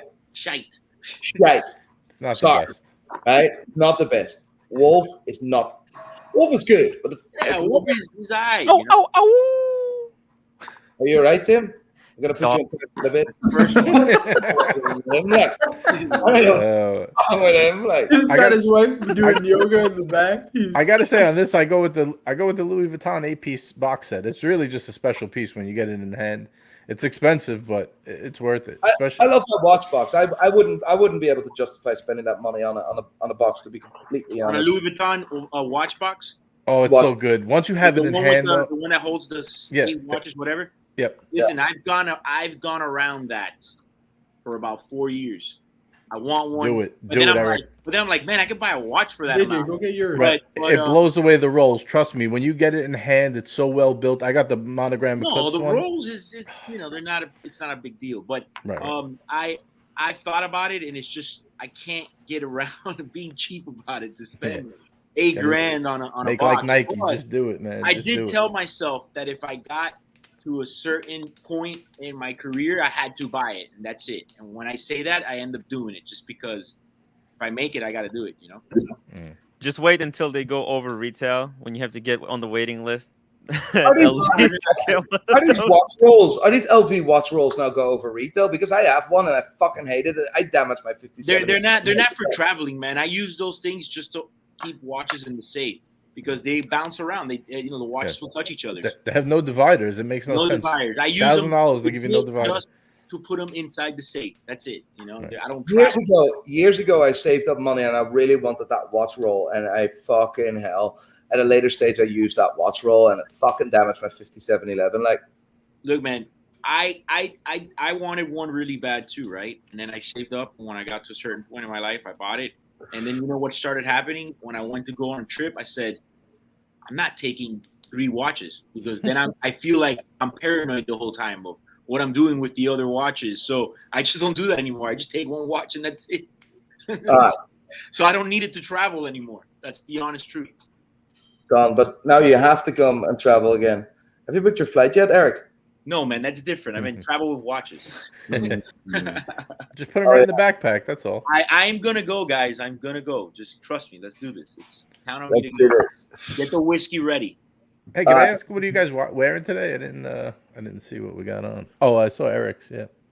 Very nice. Very nice. I'm wearing a Richard Mille Felipe Massa RM11, but actually today I was wearing something else. I was wearing. Look at that down there. Nice. I'm wearing the 5960. 59 Yeah, nice. Very nice. Platinum. Thank you. Class. So I was wearing my Pepsi, which I got back. I didn't have that watch for 2 years. Yeah, you wouldn't be able. I loaned it out to a good friend of mine who wore this for 2 years, and he is going to buy a sub. So he actually gave me this back. I was like, really appreciated that. So fucking cool. I have my watch back, so I'm happy. He gave me that back. I really appreciated that. Like, what, did he give it to you back? Yeah. No, I loaned it to him, but I Yeah. saw a few boys wearing Pepsis, and I was like, I want my watch back. You know what I mean? But I was a bit like, should I? Hey mate, remember that watch and that you wear every day? Is like, can I have it back, please? Now, like he just came with it himself by coincidence, so I was just like, I was happy. See what I mean? Best watch pre-Bulgari Gerald Genta range. It's a good question. Mm-hmm. All right, the pole router that's attainable. The pole router. Yeah, That's not in the land of fantasy. Pole router. Enlighten me. I don't know what that watch is. Yeah, sure. UG Universal Geneva. It looks like the well, not the Naka, but it looks kind of like the Messina Lab that came out recently. Hey, listen, man. This guy. Somebody on the. Oh, okay. Yeah. Cool. It's got the twisted lugs. And what's the story? It's the pilots that flew around the Arctic or something like that. I can't remember exactly. Yeah, I think that's where Let the me tell you, pole. man, you guys have a really interesting set of followers. Some guy put budget watch roll. Just use an empty Pringles tube with some leftover bubble wrap. Yeah. Can we pull up that comment? Can we pull up that- It's the Sure. Honey Badger. There's the community. That's the Hublot watch roll, right? Oh, my God. That's a We huge have blow watch. best Yes, the Pringles box. Man, Uh, hilarious. Guys, we're going to wrap up in 10 minutes. This is your last chance to donate for Watches for Good. Can I have one more stream, one more show of Watches for Good? Yes, sir. 54 oxygen machines went to, what do you call that? India. And unbelievable. This is Roman's. Roman is heavily involved in this charity, so really good. Let me see what's the next one. What is the next one? Thoughts on Longines Legend D and Nomos? What do you think? I'm not a fan of the Bauhaus style of Nomos, but the Longines Legendary I think is a great watch. You know what, that Nomos GMT I really like. Yeah. World timer. I really like it. Let me pull it up. Right? This is the Tangente. Here we go. It's just not my style. It's still a well-made, well-finished watch. Just not my style. It is very Bauhaus. Like if Bauhaus had a face, it would have looked like this. There's like Bauhaus, and then there's fucking this, you know. But listen, it's a nicely finished watch. Nothing to take away from the watch, you know. It's just not my style that I prefer collecting. I think the Longines Legend Diver is much nicer, and this has real history and heritage behind it. That's more of a collector. Yeah. The other one is just, a nice watch. Right. Exactly. My brothers have come so far. Marco, JJ, Tim. I'm so proud to be amongst them. This is exactly where you guys belong, my brothers. Mr. GMT, you should have been on this stream as well. Mr. GMT is a true Patreon for the community. A fucking legend, always there with the streams, absolute gentleman, and I'm happy that you've been watching here, and I'm appreciate that support. Where do you see the Vacheron Overseas 3rd Gen 3-hander going in the next few years? Can I answer that? Can I answer that, you think? Go ahead. Go for it. Going to the absolute fucking moon. Right. Do we No agree? question. No question. Let's go into the moon. Boutique only at this point. You have to have prior purchase history with Vacheron. That blue dial is made in the same factory as FP Journe's Chronomed Blue. I think it's got all the makings of being a future collectible. And it doesn't hurt that you can't get a Nautilus or a Royal Oak. You know what I mean? That also, yes. That doesn't hurt. I'm not gonna lie. And I tried to get this on in Dubai on a watch. They gave me 0. Always here, Mr. Casio Oak. Eric, a cool fact. This is the gentleman that actually invented the name Casio Oak. Casio. Nice. That's cool shit. Ross, thoughts on Maurice Lacroix Acon chronograph? I got that question a good few times. A good few times. I'm gonna stay nice today because it's relatively nice, or are we gonna be honest? Well, you can be honest and nice. I mean, it's Yeah. Go ahead. I don't want to. I was gonna put it nicely, but go ahead. I'll keep quiet. All right. You know what the nicest thing about this is? Ooh. That I can take it off my screen. This watch is in no man's land. Let's be realistic here. What you're going to spend? What is this, like $1,200 or something? It's kind of like in no man's land to spend that kind of money on this, right? I mean, It's not 1,200. This is expensive. It's more than 1,200. This is no. These are a couple grand. These are. Are they? Let me tell you exactly. I don't know. Either way, it's nuts to spend this kind of money on this. Either buy a real, like a less expensive watch, or save up for a better watch. Yeah, it gets you in that awkward bracket where it's Right. So No this man's watch land. right I call here- it no man's land. Yeah, that's the good. This one right here is why can't I find a good fucking bloody picture of this watch? Here we go. So on the bracelet, it's $3,000 US. I'm thinking of the regular Acon, the one that they try to compare to the Royal Oak, I think. But yeah. Yeah, I would hold up a little bit, man. Just get something else, or get something more, cheaper. Nothing wrong with that. Right. You can get a used Panerai for $3,000, and you're gonna have a lot more watch, in my opinion. Right. What's up, man? Right, let's not start the Panerai discussion, please. I know that's for another day. That's for another day. I owe one of the viewers a word called Tarantula, and people are still making fun of me not being able to say Tarantula. And very, very good. Thank you very much. What is the next question? I turn 30 tomorrow. Happy birthday! Happy birthday!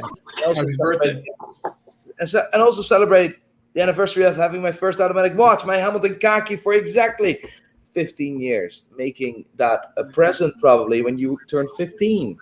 That's class. Well done. Well done. Well done. I've got an old Genta sports watch. Anyone got any info on it? Listen, the best thing to do is send a photo. Would it be Marco? Yeah, you can DM me a photo, Martin. It's Watchdog Cardinal on Instagram, and I'll try to answer as best as I can and look up what I can for you and help you out with that. Martin, thank you very much for the support for the watches for good charity. I really, really massively appreciate that. Martin's a good dude. Yeah, very, very good dude. Been trying to say Tarantula. Marco, Tim, JJ, you did us all proud. We're very, very well done. Thank you, Woody. Sir Drew Peacock. The legend. Nice. The only thing I have to say about Drew is thank you very much. And please, the next time I see you, wear some clothes. Guys, I think we're going to wrap up. I really appreciate everyone's support. I really appreciate everyone joining. Thank you so much, JJ, for helping me out. Tim, thank you very, very much for not fucking this up. Mark, no, I'm joking, Tim. Not too much. Not too much. Marco, thank you very much for looking like, how do you call that cartoon again? Bobby Hill. Bobby Hill. It's going to be the meme of the century. That's what I'm going to get called for the next 30 years in the watch industry. You're going to get called, hey, Bobby, what's going on? Oh, God. Of course, I want to thank my big man, my really, really good friend, Roman. And, of course, the man, the legend, the myth himself, Miami Vice himself. It's in his DNA. From Miami, and I just have this Miami Vice tune, GTA 3 or 4, whatever the fuck it was, thing in my head. When I get to 100K, I'm gonna do a Miami Vice theme party. Exactly.